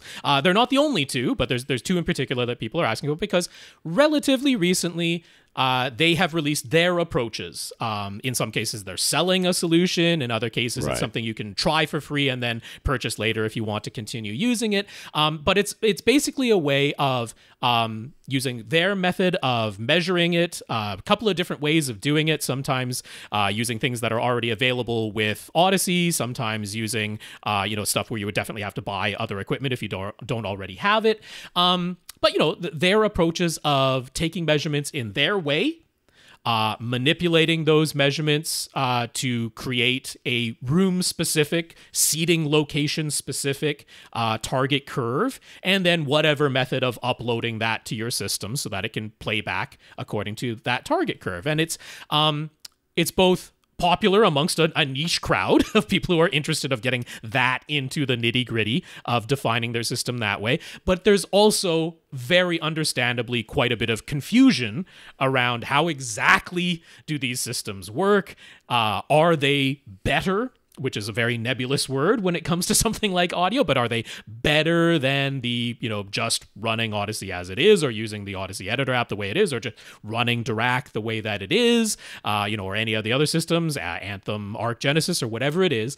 Are they superior to that because they're using this unique to my room, specifying the target curve just for my room, not any sort of default target curve? This is going to be bespoke just to my setup. So the issue at hand for me personally, when it comes to trying to address those questions on the podcast, I want to be very, very clear. It is not the YouTubers themselves who are any sort of problem when it comes to this. It is their small number of weirdo followers who I don't think the YouTubers want those people around any more than we do, but it becomes remarkably unpleasant to speak in specifics, just because, I get personally attacked, and yes, I fully understand. Ignore them, block them, all that stuff. I get it. That takes some amount of effort on my part, and I want to put in as close to zero effort when it comes to that kind of stuff. So I want to talk in a very general sense about, first of all, when I had that discussion topic with Tom about, okay, simple idea, you play a generated sweep in your room. We know what the signal of that sweep said to do. We know what the original instructions were. We know what that would look like coming out of what most of us consider to be a pretty ideal speaker in an anechoic chamber. But then what does that actually sound like in our rooms? Because if we measure it, it's not a perfectly flat anechoic line anymore. And some people, very understandably, again, with the way that I said it, took that to mean that I personally don't know what I'm aiming for, that I was asking the audience at large, what should that be? And I apologize for that, because it really was kind of rhetorical on my part. When we went on that in that discussion, at the end of it, I was saying, okay, here's what I aim for, which is playing a progression of chords from low to high, and I know that I want those to sound equal in volume, because that's the only thing that makes logical sense to me. If the recording said, hey, play this progression of chords all at the same volume, it should sound like the same volume. And so it was sort of rhetorical on my part, posing the question in that way, because we're a question and answer format podcast, so I wanted to stick to the format more than I was genuinely asking the question and looking for an answer, because I've kind of already answered it for myself. But when it comes to these systems that are now doing this bespoke, whatever measurement method they're using, whatever manipulation method they're using, there's sort of two different approaches. One, and both of them are based on Harman research. That's the thing. Both of them are following Harman's research, which is more or less saying what people prefer. What people prefer, because the Harman research, the listening test that they've done, has all been about preference scores amongst a fairly wide, but not as wide as you might imagine, listening group. And they score the preference, and they're like, is there correlation? Is there sort of a consensus in preference? And in general, there is, which is that it's these very anechoically linear speakers with wide even dispersion. And then you bring them into a room, and we ended up with this graph that Floyd Toole posted over at the Audio Engineering Society, which shows a range, right? Not a singular line. It shows a range because it depended on the room you were in. And B, the thing that many people have not seen in the footnote or understood in the footnote, is that it was not a sweep that was measured with a fast Fourier transform, which is what we're used to seeing like in Room EQ Wizard, right? When you do the standard measure my room sweep, A, it plays a sweep, and B, it uses a fast Fourier transform to show that line. That's what we're used to seeing, and the line looks similar. But in the footnote, it's made very clear by Dr. Floyd Toole, it was a steady state, static noise, just constantly playing, measured by a real-time analyzer with the speakers on axis having already been EQ'd to be flat. Only on axis. This is important. That was time-gated, close mic. if you set up your speakers the way that Dolby diagrams show you to do it, you will be on access to every single speaker. But you will still end up hearing reflected sound in addition to the that is true. on-access response. So there's a whole bunch of caveats in the footnotes for that graph, right? So footnotes are for people, for nerds. Those are for nerds. Yes, to give credit to the YouTubers who have developed these new systems. They've understood, from everything that I've been able to see in what they're explaining, they've understood what Floyd Toole actually was showing in those AES documents. And they're like, okay, what we're going to do is we're going to get that near-field response. We're either going to leave it alone, which is generally what Harman wants you to do, or we're going to EQ to that to be flat on axis only, and then we're going to measure the steady state response with like a static tone, and we're going to have this rise in the bass that everyone agrees when you measure a steady state low bass static tone in a room, not an anechoic chamber, you have this rise in the bass. And we've seen this range in that Harman diagram. It depends on your room. Exactly what that line ends up being depends on your room. And so they've understood that, and they've taken a couple of different methods of applying that to whatever room correction system you might be using. I am very much okay with both of those approaches. So to answer specifically people who are asking, like, are you okay? Well, I'm not going to name them, unfortunately, because I know it's going to bring weirdos out of the woodwork who are going to come and make my life unpleasant if I say it. And they're going to say, why aren't you talking to those YouTubers directly and all that type of stuff? And it's like, time, effort. It's just not available to me, or I don't want to. And it's like, and I don't want to get so nitty gritty about this stuff on this podcast. While I have interest in it and I'm capable of understanding it, at least I believe I am, that's not my approach to home theater, and it's not the advice I want to give to others in terms of home theater.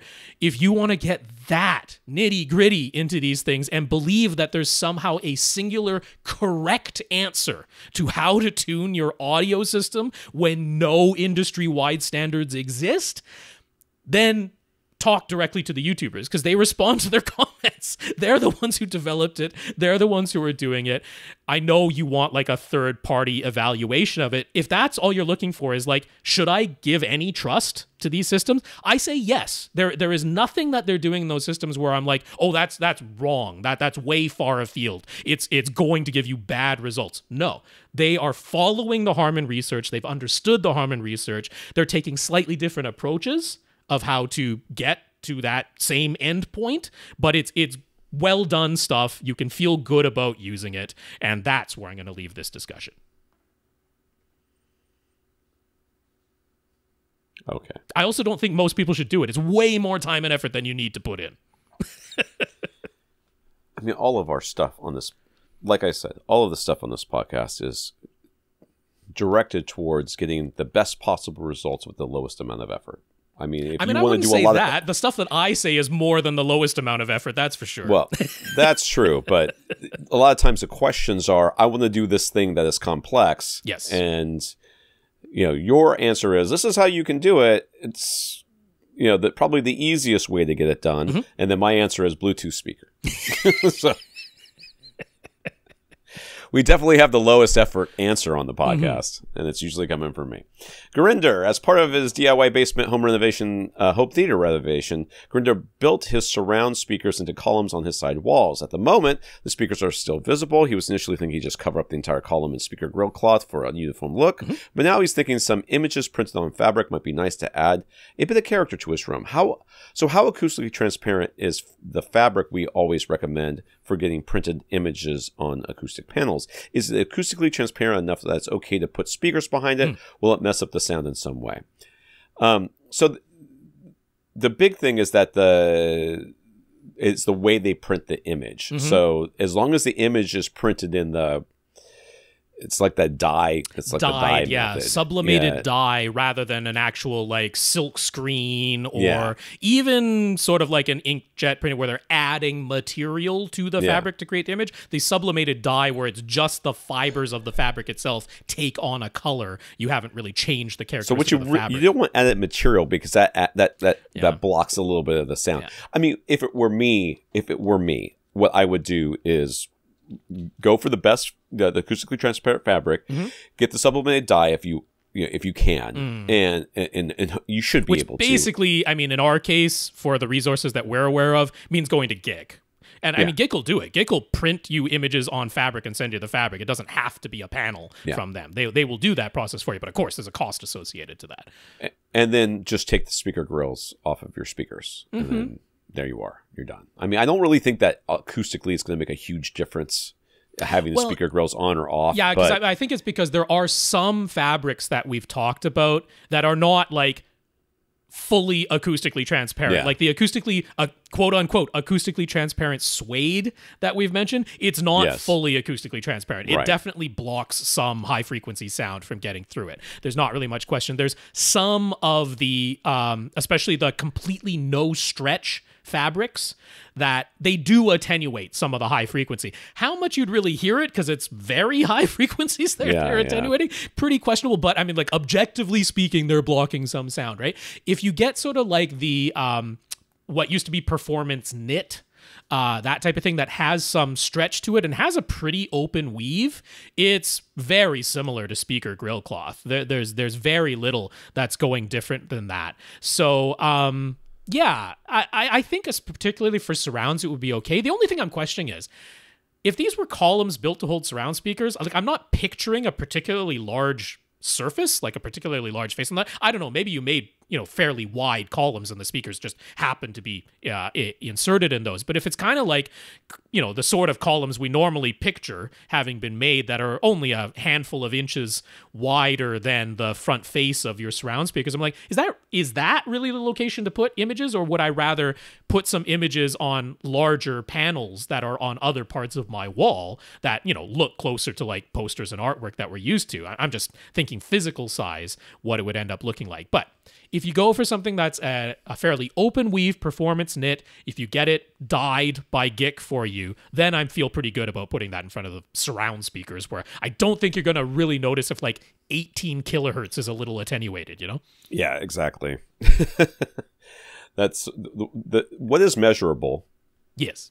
And what is audible are often completely different things. And you can definitely measure things that are audible, but just because something's measurable doesn't make it audible. And that's the thing to remember. Whenever I see people on the internet, reviewers, respected people, really, who are like, well, there's an audible difference from, I mean, there's a measurable difference between speaker grills on and speaker grills off. I'm like, yeah, but I mean, there's only ever been one speaker that I've ever known that had an audible difference between the speaker grills being on and off. And that was that, I want to say it was Monster Audio that made it, but I think I may be wrong about that. And they had like the it looked like strings, like little They weren't strings, they were like springs that were going in front of the as a speaker grill. They were metal. And the air would go by and shake them and they would ring like a guitar string, and everybody was like, what is going on with this speaker? So that is literally the only speaker I've ever known that had like provable audible differences. And most speaker grills are just, I mean, they're inaudible, the differences that they make. That being said, it costs you nothing to take the speaker grill off of the speaker when you're going to put it behind another speaker grill anyway, so you might as well. Infinite Gary just picked up a 4 CD collection of Peter, Paul, and Mary on a whim. I've never had that whim my whole life.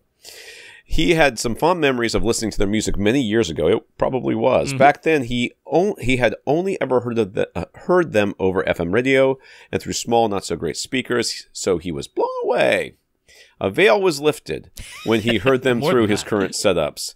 The timbre of their voices, the harmonies, it was really like hearing them for the first time, but in a way even better, because it was such a stark improvement over his memory of what they sounded like and all of the veils. There were so many veils before, and now they're all gone. I get what he's saying in this case. I know what he's saying too. But heard as a kid, had a memory of, and then you hear it now in its full fidelity, and you're like, oh, there was a lot more going on than I ever realized. So he's observed the way a lot of people listen to music today, mostly through their phones, often just using the phone's built-in tiny speakers. And at home, it's mostly through wireless smart speakers or a Bluetooth speaker. Do we agree that most people aren't really aware of how much better their music could sound? And if they were to hear the full potential, do we think they'd make a priority in their lives to get a really good sound system? You have answered your own question through your own experiences. You heard something and really liked it. Yeah. And then you went on with your life. And then years later, you're like, oh my God, I remember that. I liked it. I should listen to it again. And then you listen to it again. And now your situation has changed. Your finances have changed. Your life has changed. And you hear it again. You're like, oh my God. Yeah. I was missing so much back then. Yep. I wish I had known. Okay. But let me tell you something, sir. If you were a huge Oasis fan and you heard it through the radio, and then years later, you're like, I remember loving Oasis. I should go listen to it again. And you get it again, and you listen to it through your new, much better speakers, and you go, well, it sounds exactly the same, actually. It sounds no different. Look at the lack of dynamic range I'm experiencing right now and how everything is the exact same loudness. It sounds exactly the same. So, yes, there is the experience that you've had. But that doesn't necessarily mean that you can go now and grab a Linkin Park album and listen to it and go, wow, listen to all the depth of this music. And I like Linkin Park. Okay. I think their Hybrid Theory first album was just astonishing. And everybody who's like, Linkin Park sucks, or did suck before the guy died and everything, they got mad because their music never changed. Like the first album, like everything sounded the same because that's the music that they made. And they're like, well, you have a choice. You can either be a band that whose music sounds different over time, and then people start not liking you because your music doesn't sound the same, or you can be the band that your music sounds the same over time. And now this is a complete I'm off track here. The reality here, Gary, is that this is not necessarily a universal experience. You can't just take any music from any era that you heard a long time ago. Even in this era that you're talking about, there's lots of bad music that you listen to on your good speakers. Go, oh, that's not great. Boy, now that I can hear all this recording, they did not do a good job. That is that is true. That could happen. So. Yeah. Do I think people would make a priority? No. No. Not necessarily.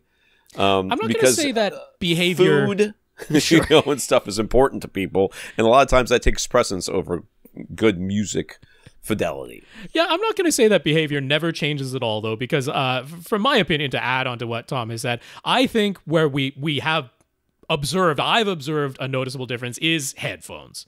The pervasive usage of headphones, how much people are willing to spend on headphones. Very often, how much they're willing to spend is tied more to fashion and what's popular at the moment. What is sort of keeping up with their friends. But happily, there are quite a few popular options that people might be just getting for fashion or keeping up with the Joneses reasons that are quite good. Like, even, AirPods Pro, which, for a long time, what was coming with iPhones was atrocious sounding, but like AirPods Pro are actually pretty good headphones.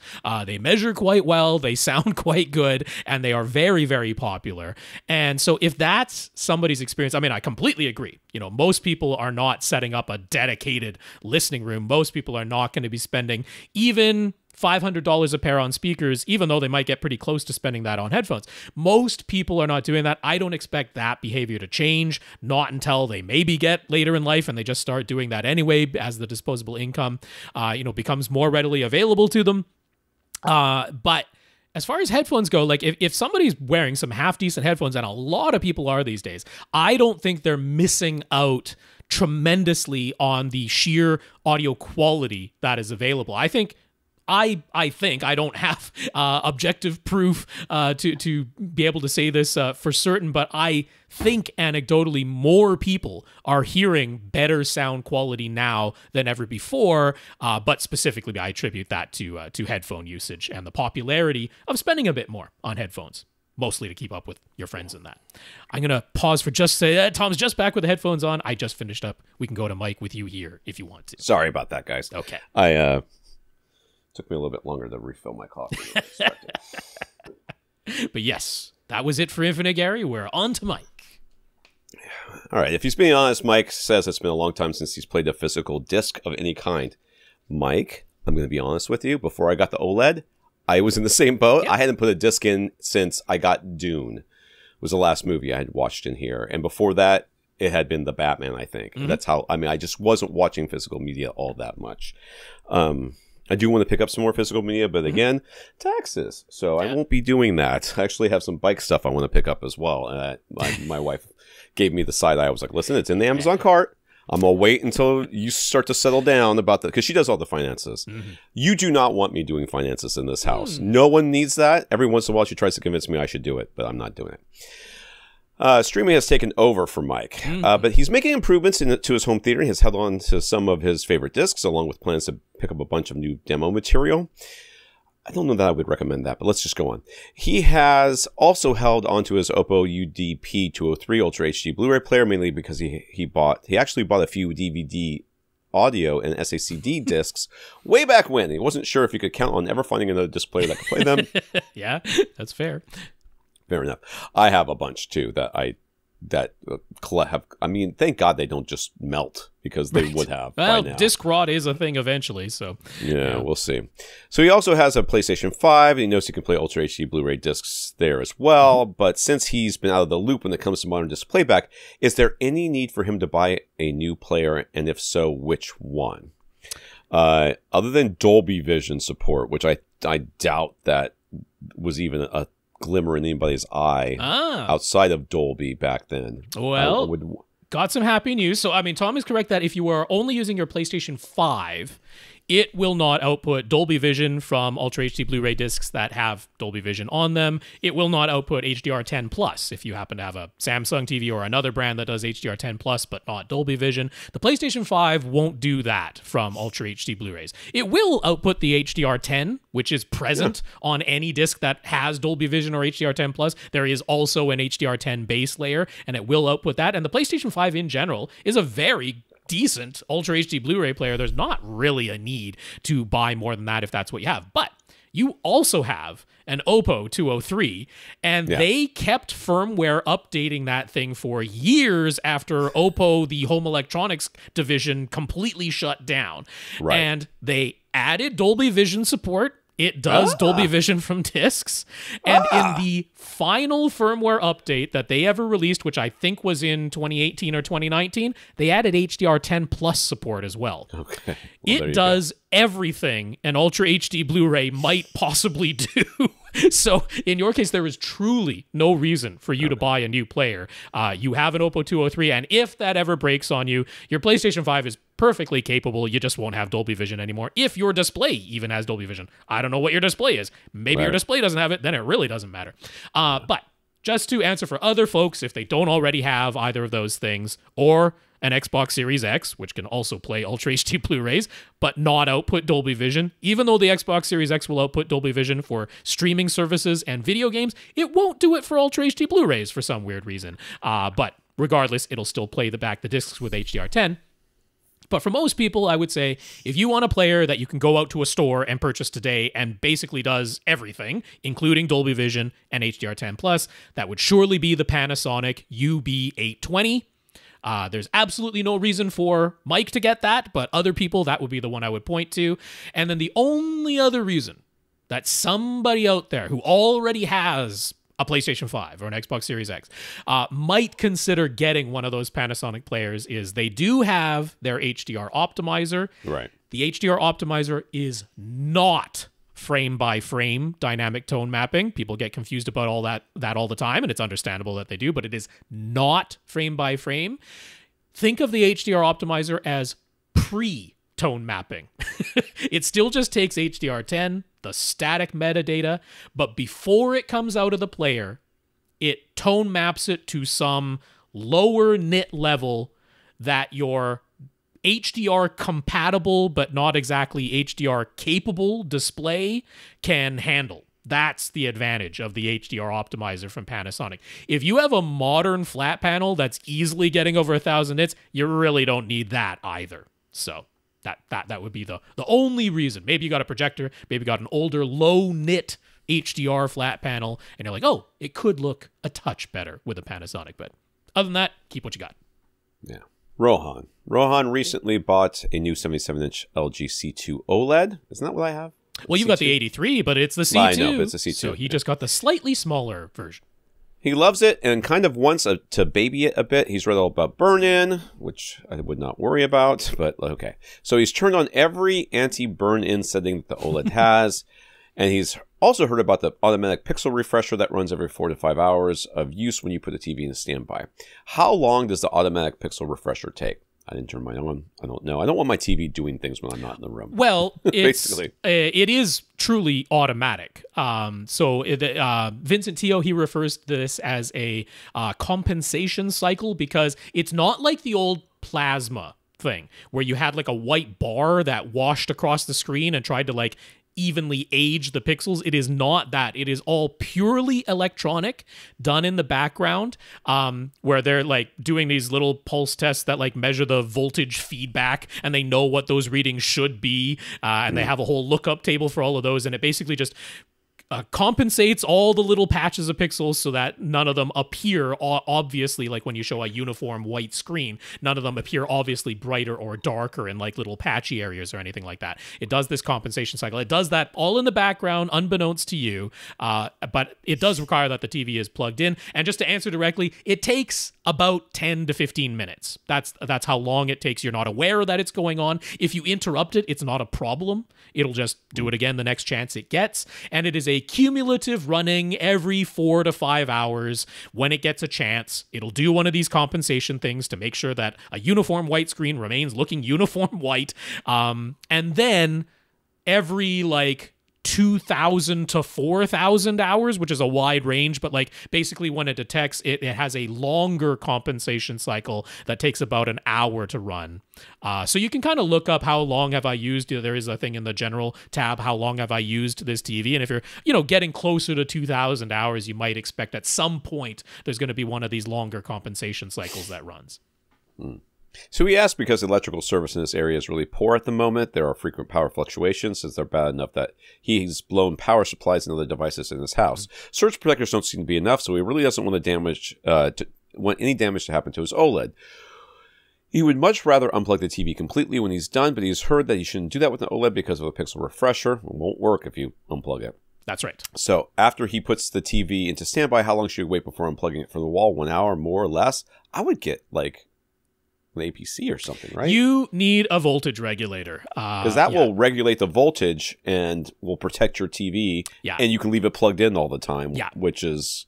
Yeah, because if one of these power fluctuations happens while you're watching the TV, then it didn't matter how careful you were about unplugging it when it's not in use. It happened while the TV was on and you were watching it, and how would you know it was coming? If you're this concerned, and it sounds like you are justifiably concerned by what's going on in your neighborhood with the power right now, it is worth your while. This was a very nice, not inexpensive television that you just purchased. It would be worth your while to get a battery backup with voltage regulation.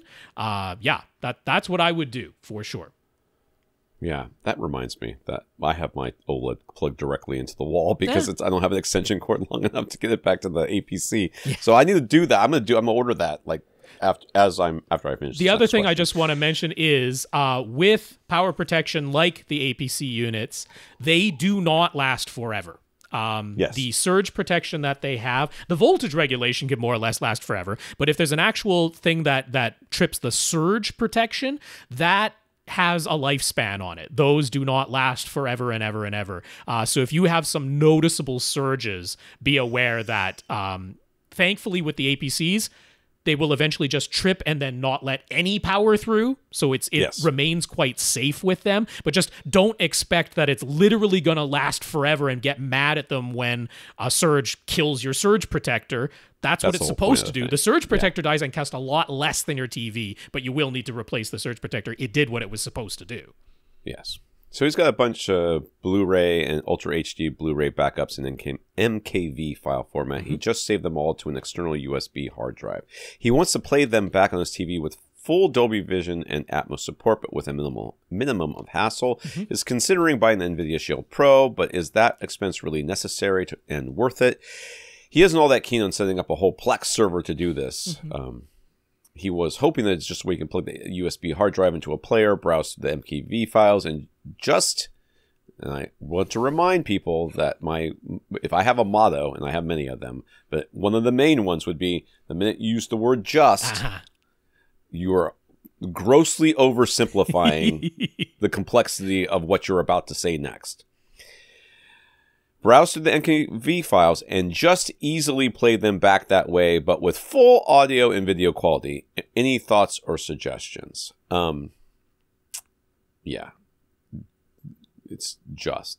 First of all, I don't know any world in which browsing through MKV files, raw just file names file folder structure on a screen is an easy way of doing something. Setting up the Plex server and getting all that stuff done has a lot of front end work. Yeah. No doubt about that.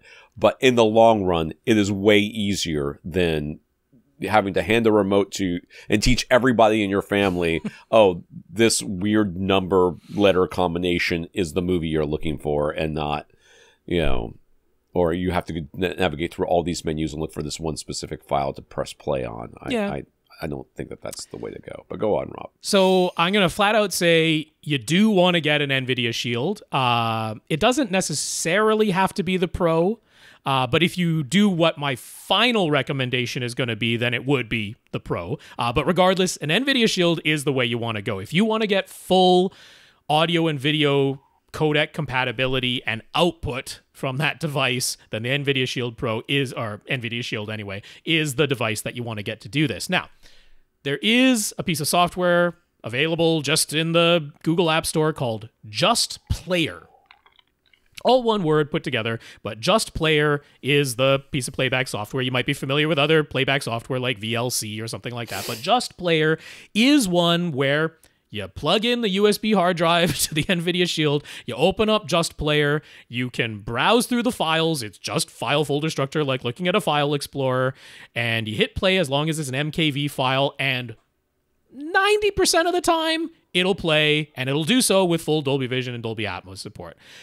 Once in a while, it's going to glitch on you. Once in a while, it's going to be incompatible with a particular backup. And it won't really be understandable why, but it's not going to be 100% smooth playback. But overall, it's what you asked for. There's another player called Vimu, V-I-M-U. Very similar idea. I don't think the interface is as good. I think Just Player is better, but those would be two options to try. Maybe it doesn't work in Just Player. You download Vimu, and that one problematic file in Just Player plays just fine in Vimu, and that might be the reason to have it. It's that type of situation. I agree with Tom. If you want the best experience overall, it would be Plex. And the good news is you do not need, if you get a Shield Pro, to have any other device acting as your Plex server. The Shield Pro can be your Plex server. So all in one device, you have the Plex server running on the Shield Pro and the Plex playback software, which absolutely does a terrific job of playing back Dolby Vision and Atmos and the highest quality, all just coming out as original bit streams from that HDMI connection. It is my favorite way of doing it, but I have to agree. Setting up the Plex server on a Shield Pro is not the most user-friendly and easiest thing to do because you cannot do that side of things on just the Shield Pro all by itself with its remote. You absolutely have to connect through a web browser on a separate computer or a smartphone or tablet and do all of your Plex server management through a web browser on another device that's on the same network as your Shield Pro. And there's a bit of a, learning curve to that when you first get into it. There's no question about it. It is an investment of some time. It is some fiddliness. Sometimes you have to do like port forwarding on your Wi-Fi router to make sure that those two devices are always able to see each other on the network and connect smoothly. If you don't want to get into any of that, then I would say just try Just Player for sure, because I think that's what you asked for, and only go to Plex if you're not satisfied with the experience. Bertrand in Quebec. Bertrand is going to be heading down to West Hollywood, California, where I used to live. Okay. in June to see Alan Raymond perform at the Troubadour. It won't be a long stay, but while he is there, he wanted to take in a movie at a full-fledged Dolby cinema, since there aren't any of those theaters anywhere in Canada. Yeah. He searched on Dolby's website and found what seems to be oodles of Dolby cinemas in Los Angeles. He wants the best experience he can get, so is there a particular location he should go? I have been to many theaters and many movie theaters, and what is it called now? Is it Mann's Chinese, Grauman's Chinese, TCL Chinese theater now? TCL Chinese is still my absolute all-time favorite. Okay, I don't think it's a Dolby cinema. It's, sure it's not considered a Dolby cinema. It has Dolby Atmos, but it is not considered a Dolby cinema. No. I have been to the Cinerama, which I don't think exists anymore. Maybe it does. Cinerama Dome? Yeah, Cinerama Dome. I'm not sure what the status is on that, yeah. Yeah, I've been to a bunch of them. I've been to the one that shows nothing but Disney movies. Mm-hmm. I think I saw... I don't think any of those are Dolby Cinemas, though, Tom. Yeah, I know. But they weren't Dolby Cinemas available back then, so those were the best, the best theaters. And then there was the one down in Century City or whatever it's called. Yeah. That is huge. Right. And all the first-run movies go to right away. Yeah. I've also seen screenings of movies that never came out or came out and were changed in some way. So, but I still think the Chinese theater is by far my favorite. And sure. Like I said, it's not a Dolby cinema. It's not a Dolby cinema. So, that's where I saw all the Matrix movies. So let's go. So the thing is, if you just search the Dolby website, it kind of misleads you because they basically just show you a list of anywhere that has Dolby technology, which is like every theater because that's just kind of ridiculous. So actually finding the ones that are full-fledged Dolby cinemas, there's like bigscreen.com has a better list than Dolby's own website, and there aren't that many in Los Angeles. There's more in Los Angeles than just about anywhere else, but it's not a overwhelming list. I would highly recommend to you, if you're going to the Troubadour, you're already in West Hollywood, you're already on Santa Monica Boulevard, and it's not a long stay, then go to one of the two full-fledged Dolby cinemas that are 7 minutes away in either direction from the Troubadour, because you don't need to overcomplicate this and deal with ridiculous LA traffic and try to get to some location that's 3 hours away because of the traffic when you don't have a long stay there. Keep it pretty simple, because 7 minutes away from the Troubadour, you've got the AMC Century City 15, which is straight down Santa Monica Boulevard. You could walk there pretty easily. Well, West Hollywood is bigger than you think it is, I think. But I know, but it's not an unwalkable distance. 7 minutes by car, so it's not that bad. It's also not 7 minutes by car. Well, not with traffic. Yeah, no, 7 minutes by car if it was clear sailing. Yes, not that's Los right. Angeles, it's not. But what I'm saying is it's pretty relatively close to where we know you are anyway. It's in the neighborhood, and that is a new, big, luxurious, right up-to-date Dolby cinema. I don't really think there's much reason to say it differently, but just in the opposite direction and just off on Grove is The Grove, AMC The Grove, but that's a little bit smaller, a little bit older, and most people say that the Century City one is a little bit nicer and a little bit bigger and right up-to-date, so I think that's where you should go. All right. Kevin will be finishing his basement. He is very much into DIY, so he'll be doing a lot of the work himself. He has had a temporary home theater set up since 2018, and he will be reusing most of the equipment as well as the specialized false wall setup that he has at the front of his room. The plan is to have 2 rows of seats in the main rectangular portion of the room. That area is a little over 14 feet wide and not quite 20 feet long. In the middle of the front wall, there's an extra bump out space 2 feet deep and 4 feet wide. That was a rough-in for a fireplace. At the back of the room, there's an extra 4.5 foot depth, 9.5 feet wide. And that's where the door comes in. It will be visually separated by a half-height wall. He's made some renders using Sweet Home 3D to help us visualize the space he's working with. And Tom's looking at them right now. Yeah, okay, I got it. It's pretty close to a rectangle. The front has a false wall up there with an acoustically transparent screen. He's rendered in acoustic treatments, just completely lining the side walls. And he's put in actually 3 couches. I guess that's the plan. One of them is sideways facing and right up at the front of the room, and clearly not the primary seats. But he got his 3-seater couch facing directly at the screen, and then another couch that's on a little bit of a riser behind that.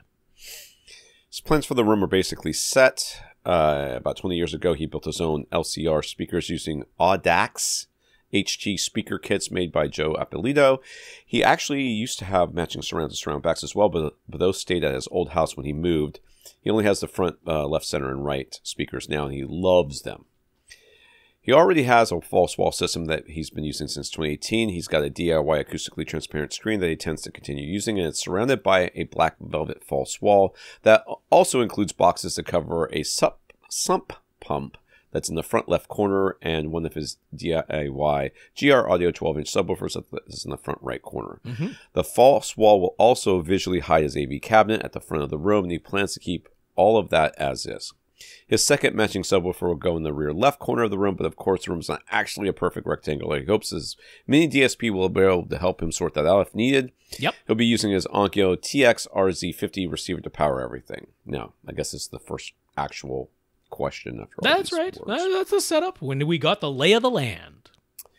He was planning to put corner bass traps in every available vertical corner space. He's also thinking to make a whole bunch of 2-inch thick panels to go along his side walls. He's going to cover the single window on his left wall with acoustic panel on a hinge. So, do we agree with all those ideas? Sure. That sounds great. The only thing I will say is, yeah, 2-inch thick panels. I realize, the room isn't the widest. He doesn't want it impeding on walkways, but 2-inch thick panels, I kind of hem and haw if that's really worth your while. You're going to be putting them in the work either way. What I really prefer is you basically just get 1x4 standard lumber and you just get regular 3.5-inch thick bats of insulation. Don't worry about it being the more rigid and actually 2-inch or 4-inch exactly thick. Like, just get the regular 3.5-inch bats of insulation and 1x4 lumber readily available and not very expensive and nothing specialized about it, and use those materials to make traps that are a little bit thicker. You can use some L brackets or standoffs to give them a 1/2-inch to 1-inch air gap, and you've done a lot more to treat a much wider range of your frequencies and benefit your overall room decay times much more than just 2-inch only panels mounted flush on the walls. I would prefer to make them a little bit thicker and the materials a little bit more readily available and easier to get hold of. That's my only thought there. Yeah. And if your reaction to that is, I could either have 2-inch panels or no-inch panels because that's too much. I can't then go with the 2-inch panels. Okay.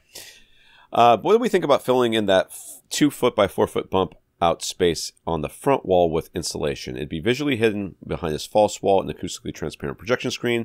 So should he just fill that bump up out with a bunch of loose insulation, just leftover bats of pink stuff? Would that be okay? Or should he make something like 8-inch thick DIY panels to mount in there? I just filled the thing up. I mean, we had a image back in our comment section there of a space larger than what you got behind your screen, but that is just some loose insulation, not covered in any way, and you go ahead and you fill up that space. Absolutely. There's no reason to actually frame and cover and make panels. And pink insulation, if that's what you've got left over, perfectly fine to just fill up that cavity that you got back there. Absolutely. I would want to put some kind of insulation into that cavity so that we don't have some kind of weird, bouncing and ringing going on in that space. Yeah. But he and his wife both want to paint the whole basement gray, but he liked the home theater to be a darker shade than the rest of the basement. So which swatch should he get so they can decide on the shades of gray he'll use throughout his basement? And as a side, he mentioned to his wife that the acoustic panels on the walls could have images printed on them if she wanted them to look more like decoration rather than simple color single color rectangles. But she said, wouldn't those distract us from the movie? He feels very lucky. So Rob's going to link up the actual paint color, but I'm going to link up my article that talks about paint color. Okay. And the idea here is, and I used software in mine. If you go to the actual name of the paint specific is called. If you go to Sherwin-Williams and you say, I want the color software. Yes. They will give you a swatch which has software on it. Yep. Which is the color of my home theater. Yep. And would probably be a good color for the rest of your home theater, the rest of your room, if you wanted something to be darker. Because this is kind of not quite as dark as maybe you want for a home theater. I like mine to be a little bit on the lighter side, but this is I had this exact conversation with somebody the other day. This is a neutral color. So when you think about colors, even grays and black and darker colors, a lot of times they have a tint to them. So they're slightly greenish, slightly bluish, slightly reddish. This family of colors has no color shift to it. That's right. It is neutral. It's evenly red, green, and blue if we're talking about light going on there. Yeah. So you just pick from this. And you're like, I want the home theater to be this color, and then the rest of it to be this other color, but it's all in the same swatch. So there'll be everything from like almost a white down to almost a black. Yeah, the lightest one is just called gray screen. So for us home theater fans, that's a pretty easy one to remember, is gray screen. If you want to get technical, it's the SW707 family of neutral gray. And yeah, there's all kinds of different shades in there, from the lightest shade, which is gray screen, and then they've got names like online and software and network and web gray. So it's all those types of names. I don't know why they're all computer related, but it's funny. I mean, that's just what they chose. They had a theme and they ran with it, and that's perfectly fine. But yeah, you will definitely be able to find a shade of neutral gray that works great in the rest of the basement, and one that is darker to go in your theater. There's no worries about that. Sherwin-Williams pretty widely available throughout North America, so I don't think you'll have too much trouble finding a location and getting that swatch, or just looking it up online and seeing what they have there. But the swatch, of course, is better. The only other thing to consider, of course, is the sheen. What sheen do you want? I mean, for the rest of the basement, you're going to go with probably an eggshell or something like that. That's pretty standard. But for the home theater, it is nice to have a sheen that is not quite as shiny as an eggshell. But I would suggest you not going for literal matte finish or flat finish. While those will have the least amount of light reflection possible to ever spill back onto your projection screen, and of course some people want that, it is a problem, especially when your room is not super duper wide and there's every possibility someone is going to just lightly brush the sleeve of their shirt against one of your side walls. And if you went with the flat or the matte finish, you're going to see where their shirt sleeve touched your wall, because they are very, very finicky about being touched at all. So I recommend going a step above that, which is velvet. The velvet finish has very low sheen, but it isn't so touchy that you can't lightly breathe on it without seeing a mark. So I think that's the sheen to go for. Yeah, and I was actually surprised. I think if you go to Home Depot or Lowe's or one of those other, Ace Hardware, one of those places, you get like 3 options. Like it's matte, eggshell, and glossy, right? But you go to Sherwin-Williams and they have like 5, and you're like, right. That's too many. What do you mean 5? There's, I didn't realize that there could be, and then they have weird names, and you're like, oh, so you have to. They'll talk you through it. Yeah, basically goes flat, matte, velvet, satin, eggshell. So and then there's glossier above that. So, but I think the velvet makes sense. So he wants to buy in-wall speakers to use as surrounds and overheads, and he wants to keep the price down. The max he wants to spend is $100 per overhead in-ceiling speaker and $250 per in-wall surround speaker. As far as he's aware, its Diapolito Audex HT speakers are neutral. So which in-wall and in-ceiling speakers in this price range would we recommend to go along with them? I generally recommend the monoprice stuff, but Rob's got like a massive number of recommendations. Well, not really. I mean, it's just it's what I've done here. I'm suggesting Sonance to you. Yeah, which is fine too. Yeah. I mean, nice and neutral, and shouldn't have any probably blending with any speaker that is somewhat close to neutral. And what's nice is you can get them readily available from just Best Buy, and you can order them online. The VP62, they actually say that's the in-wall version. They actually say they're clearing that model out right now, so they're like right around $100 each. So certainly under $250 each. What I like about Sonance, and this is going to increase the price a little bit, but not drastically, is they have available with them, because these are just regular in-wall speakers that have the dog leg attachment to secure it on the back side there, and then just an open back on the speakers as they come when you just purchase the VP62 all by itself. But then they have back boxes available. And they have very simple back boxes that you can just cut the hole in your wall and install these speakers. You don't have to cut a much larger hole and build a whole rear enclosure yourself and then do a whole drywall repair. These are like retrofit rear enclosures, and they are $60 a pair. So we are certainly under the budget that you talked about, but they have the rectangular rear enclosures for the VP62, and I like that as a solution for your in-walls. And then sticking with Sonance, the Mag 6 in-ceiling speakers, they fluctuate in price, but right now they're $170 for a pair. So certainly under $100 each. They frequently go on sale for a little bit less, for $150 a pair. I've seen them at occasion go under $100 for a pair, but that's usually pretty rare and limited. But, even at the current price of $170 a pair, no problem there fitting in your budget. And they, too, have retrofit back cans for $60 a pair. So we've stayed within budget and gotten you rear enclosures. I really want you to have rear enclosures, and not everybody offers those. I will say RSL, they have some pretty nice in-wall speakers and some pretty nice in-ceiling speakers. One nice thing about the RSL in-wall and in-ceiling speakers is they are shallower depth than a lot of other in-wall and in-ceiling speakers. So if you're in a situation where you need a little bit of a shallower depth to physically fit the framing that you're dealing with, those could be an option. The prices are slightly higher than you were talking about. The in-walls are fine. They're $200 each, so that's more than the Sonance, but under the budget you specified. The in-ceilings are at $150 each, so that's a bit more, but if you're talking the cumulative price you were willing to spend on in-walls and in-ceilings together, then we've stayed within the budget that you talked about if we went that way. So he says, what if he gets 2 pairs of in-wall side surround speakers, 1 pair for each row of seats? What's the procedure for getting their trim level set ideally? Will it be tough to get it so that it sounds right for both rows of seats using the room correction built into his RZ50? I mean, you normally wire them together. In series. So that's right. Yeah, they are getting the same power and volume no matter what. Signal, same trim level coming through both speakers. Yep. Yeah, you're just gonna you're gonna wire them correctly, set up your microphone. That's it. That's the end of it, unfortunately. Yeah, actually it happily works out because I'll give you an easy solution and an unnecessarily complicated solution. But sometimes people just want to have peace of mind, and that's what the unnecessarily complicated solution is. The easy solution is you actually just, if you have your primary location, that's going to be mic position number 1 when you're using Dirac.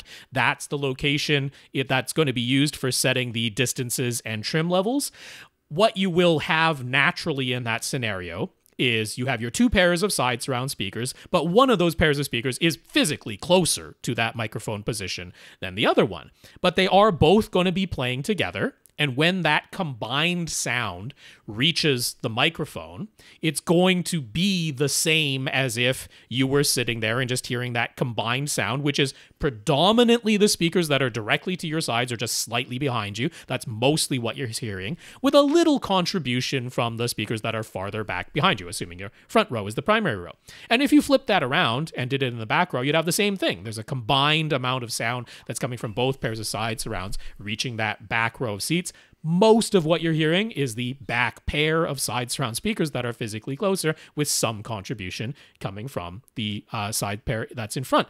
It actually all just kind of works itself out. If you just pick your primary location, that's microphone position number 1, and the trim levels are set automatically for you. There isn't really much of a problem. If you just want for your own edification the complicated way, what you would do is only physically connect the front pair and sit in the front row and have that set and just make a mental note of it, and then do the same thing in the back row, only physically connect the back pair, sit in the back row and have that level set, make a mental note of it, and then you're going to decrease the trim level once you connect both pairs of speakers somewhere between 3 to 6. It's going to be that. It kind of depends on just how co-located they are, but it's going to be somewhere between 3 to 6. You're going to have to lower the trim level.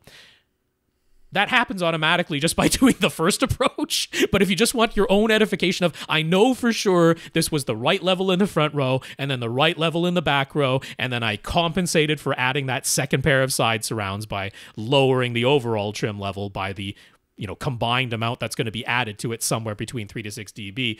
That's the way to do it for your own edification. But yeah, happily, it works out automatically. There you go.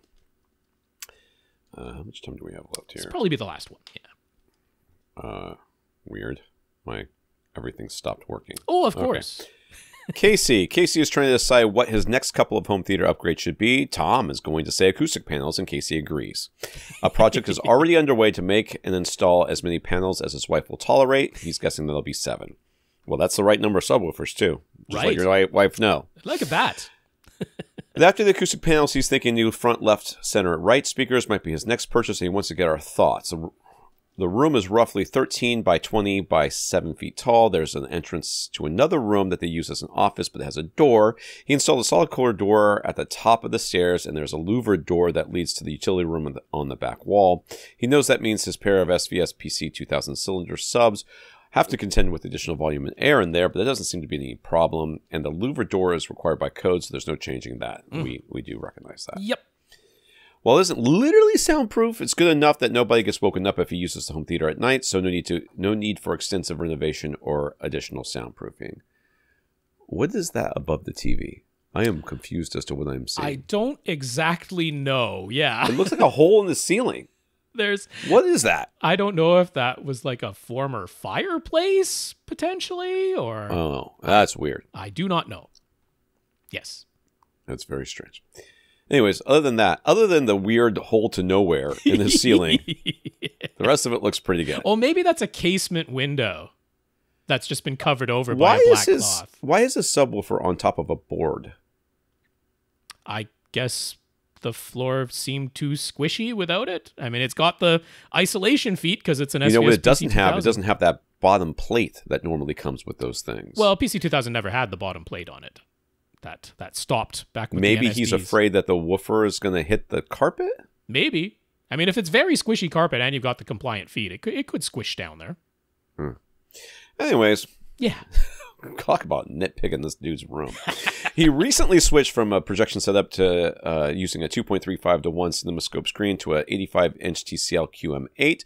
The TV extended about a foot from the wall on its mount, and by moving the couch a foot closer so that the main seats are about 9 feet from the screen. He doesn't mind the reduction in screen size, and it's so much brighter, sharper looking, actually does HDR, so he's very happy with this purchase. My wife the other day said, wow, when we first got that TV, I noticed how bright it was, but now it just looks normal. I'm of course. Yep, that's kind of how it goes. Yeah. He already has a new stand on order to go below the TV to hold a center speaker, so don't worry about the temporary speaker stand shown in the photos. And they love the current seating as well as the dark forest green and olive green paint colors they chose for the walls, so no changes being made there. I honestly think that this idea that you have to paint your room black is or really, really dark is way overrated. Well, and now that it's a flat panel and not a projection setup, we're not very worried at all about color reflecting around the room and getting onto the projection screen because it's color coming straight out of that flat panel now. So you notice that in all of his description, never said, and now everything looks less green than it did before. Yeah. So there you go. That's how much it was affecting him before. His surround, back, and overhead speakers are all mica, in walls, and in ceilings, and he really doesn't want to change those out because it's a pain in the butt. That's right. His receiver is a Marantz SR7010, and he's using an old Harman Kardon receiver just as an amplifier, so he can power a full 7.2.4 configuration, or he ran a new Rupio ultra high-speed HDMI cable to the TV, and he uses a Harmony Hub plus Home Assistant to control everything. So with all that info, he figures his Polk TSI 300 towers and his CS10 center are the next thing to be upgraded. Do we agree? I'm not against it. You know, he covered a lot of the other things that we frequently talk about that you might upgrade first. Key among them, yes, we look around and presently in the photos, no acoustic treatments. But, I mean, this is not going to be a super echoey room even as it is. Fully 100% carpeted, big plush couch, big old beanbag in there. So, I mean, while the RT60 times in here at specific frequencies might not be ideal for a mastering studio or something like that, this is not going to be some horribly echoey room the way that it is. And then you add some corner bass trapping, primarily a couple of other panels in this room, and you're going to have very, very nice RT60 times in here. I do want to say that I think in many of these situations where people are like asking for upgrades and what they should change and making plans and all that, and I got no problems with the shopping part of this. I love doing this. I love coming up with what he's done, which I can see because I can see the rest of the question. That's right. He's come up with an Excel file and he's like comparing things and stuff like that. That's great. get the acoustic panels in there. Yes. And live with them for a little while first. Yes. Do not get the, not like, oh, I'm making my acoustic panels and I'm ordering speakers. No. That's right. Yeah. Get the acoustic panels in there, recalibrate everything, live with it for a while, then start ordering speakers or testing out speakers in here, because you want to know that the speakers are enough of an upgrade, and the acoustic panels by themselves are going to be a huge upgrade, right? I think. So we'll see. That's my first suggestion. So he's thinking like to try to keep the budget around $1,000 to $1,500 for all three front speakers, but he's also curious about trying something with ribbon tweeters of some kind. He made himself. Okay, so I want to spend not a lot of money. It's not money, but not a lot of money and still get really whatever. Sure. All right, so we made a spreadsheet of potential speaker candidates in this price range, but to stick to that price point, it would all be folded ribbon tweeter options or normal dome tweeters. He threw in some Ascend Acoustic Sierra Luna speakers in there, but they'd be $600 above his maximum desired price point. Yeah. Is RBH on this list?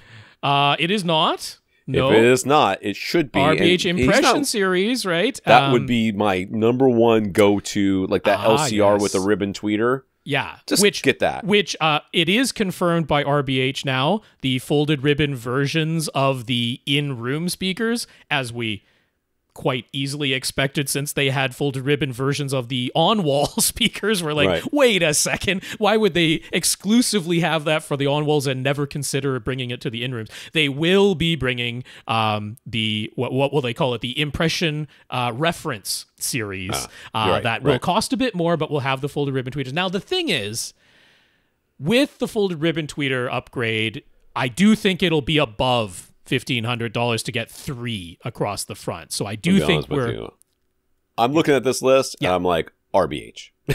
I do not disagree. I really quite readily agree with you that should definitely be on this list and considered very strongly the brand new RBH Impression Series. Yes.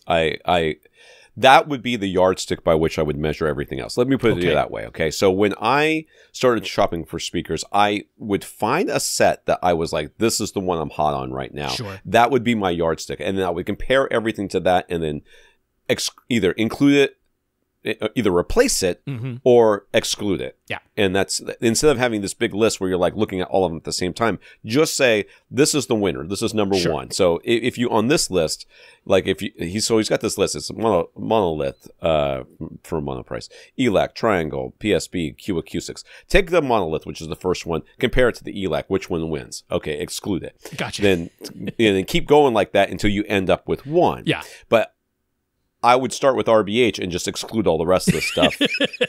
Almost certainly, personally, is where I would go. Okay. I wrote that article that was basically, these are the next speakers. We now know what speakers we're going to recommend, and this is them. This is they. You should be. This was what you should do. If you want the folded ribbon and it's a little bit more than your budget, or a lot more than your budget, get the one from RBH. If you're like, I want to keep under budget, get the RBH. Either Minus way, the folded ribbon tweeter, because then you'll be within the budget that you wanted. Yes, correct. That's right, and then you're done. So I think that's I can't disagree with that at all. The only thing I will say is if you value the lower price a little bit more than we're thinking of here, if it's really important to keep the lower price, I will certainly vouch for the Ascend Acoustics CMT 340 now SE2 version. These have been fully Klippel system optimized by David Fabricant over at Ascend. The measurements on them are kind of remarkable for speakers at that price point. Those are tremendously good speakers that easily fit within the budget that you talked about. And if you don't like how those speakers sound in your now acoustically treated room, then something else went wrong, which I will also say would be the case for the RBH Impression Series speakers. These are like blameless speakers. They are just going to tell it like it is and play that signal back remarkably accurately. And both of them are very capable of handling the room size that you're dealing with. So I think I could probably get your list down to those two pretty darn quickly. The Ascend Acoustic CMT 340 SEs, version 2, not as pretty looking as the RBH Impression series, but very good performers and a little bit lower price, but not any sort of, ribbon tweeter option. And then, yeah, the RBH Impression series would be an easy go-to as long as the price is okay with you. Yeah. Yeah, I'm looking at these RBHs, and I just like, this is the way to go. This is the way to go. I don't disagree. But price, we can't say price is never a concern.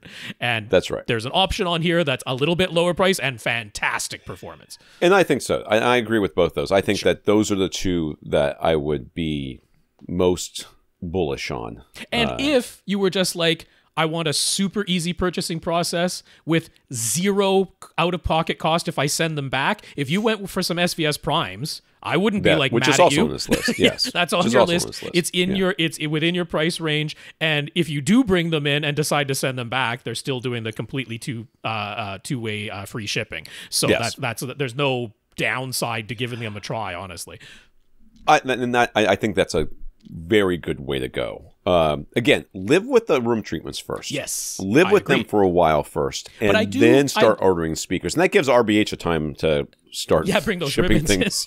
Yeah. But I do feel in this instance that the Polk speakers that you have now are capable of being upgraded.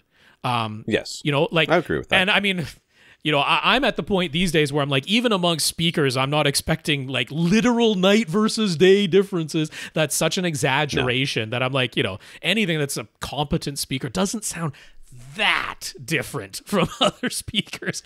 But this is a case where I'm like, I am pretty confident that in a blind comparison, you had no idea which two speakers were playing. You would be able to tell your Polk speakers apart from the RBH Impressions or from the Ascend Acoustic CMT 340 SE2s or even from the SVS Prime speakers. I think you legitimately could. I think so.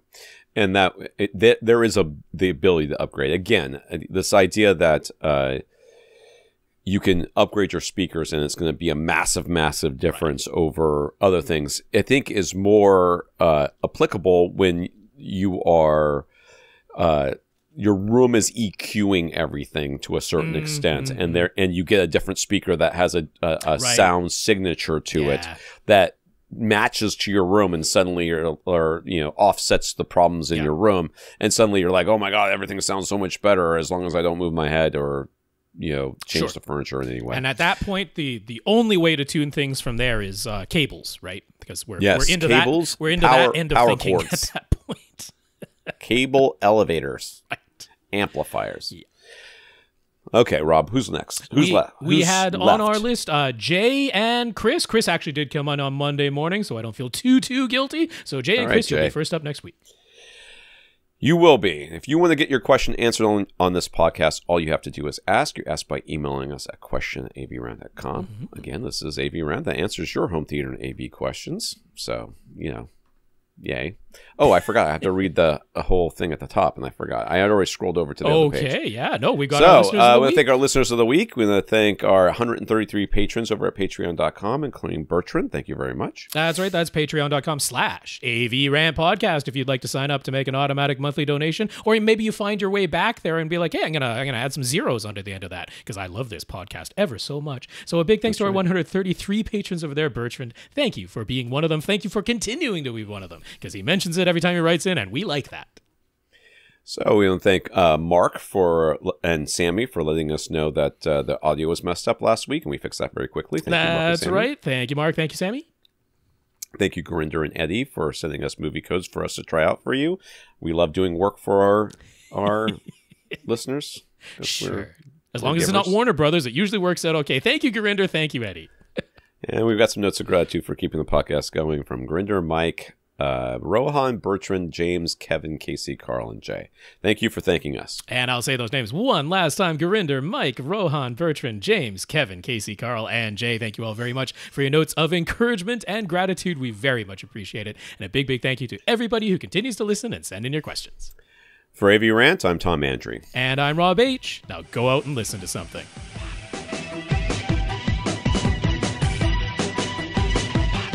Want your question answered? Send it to question@avrant.com.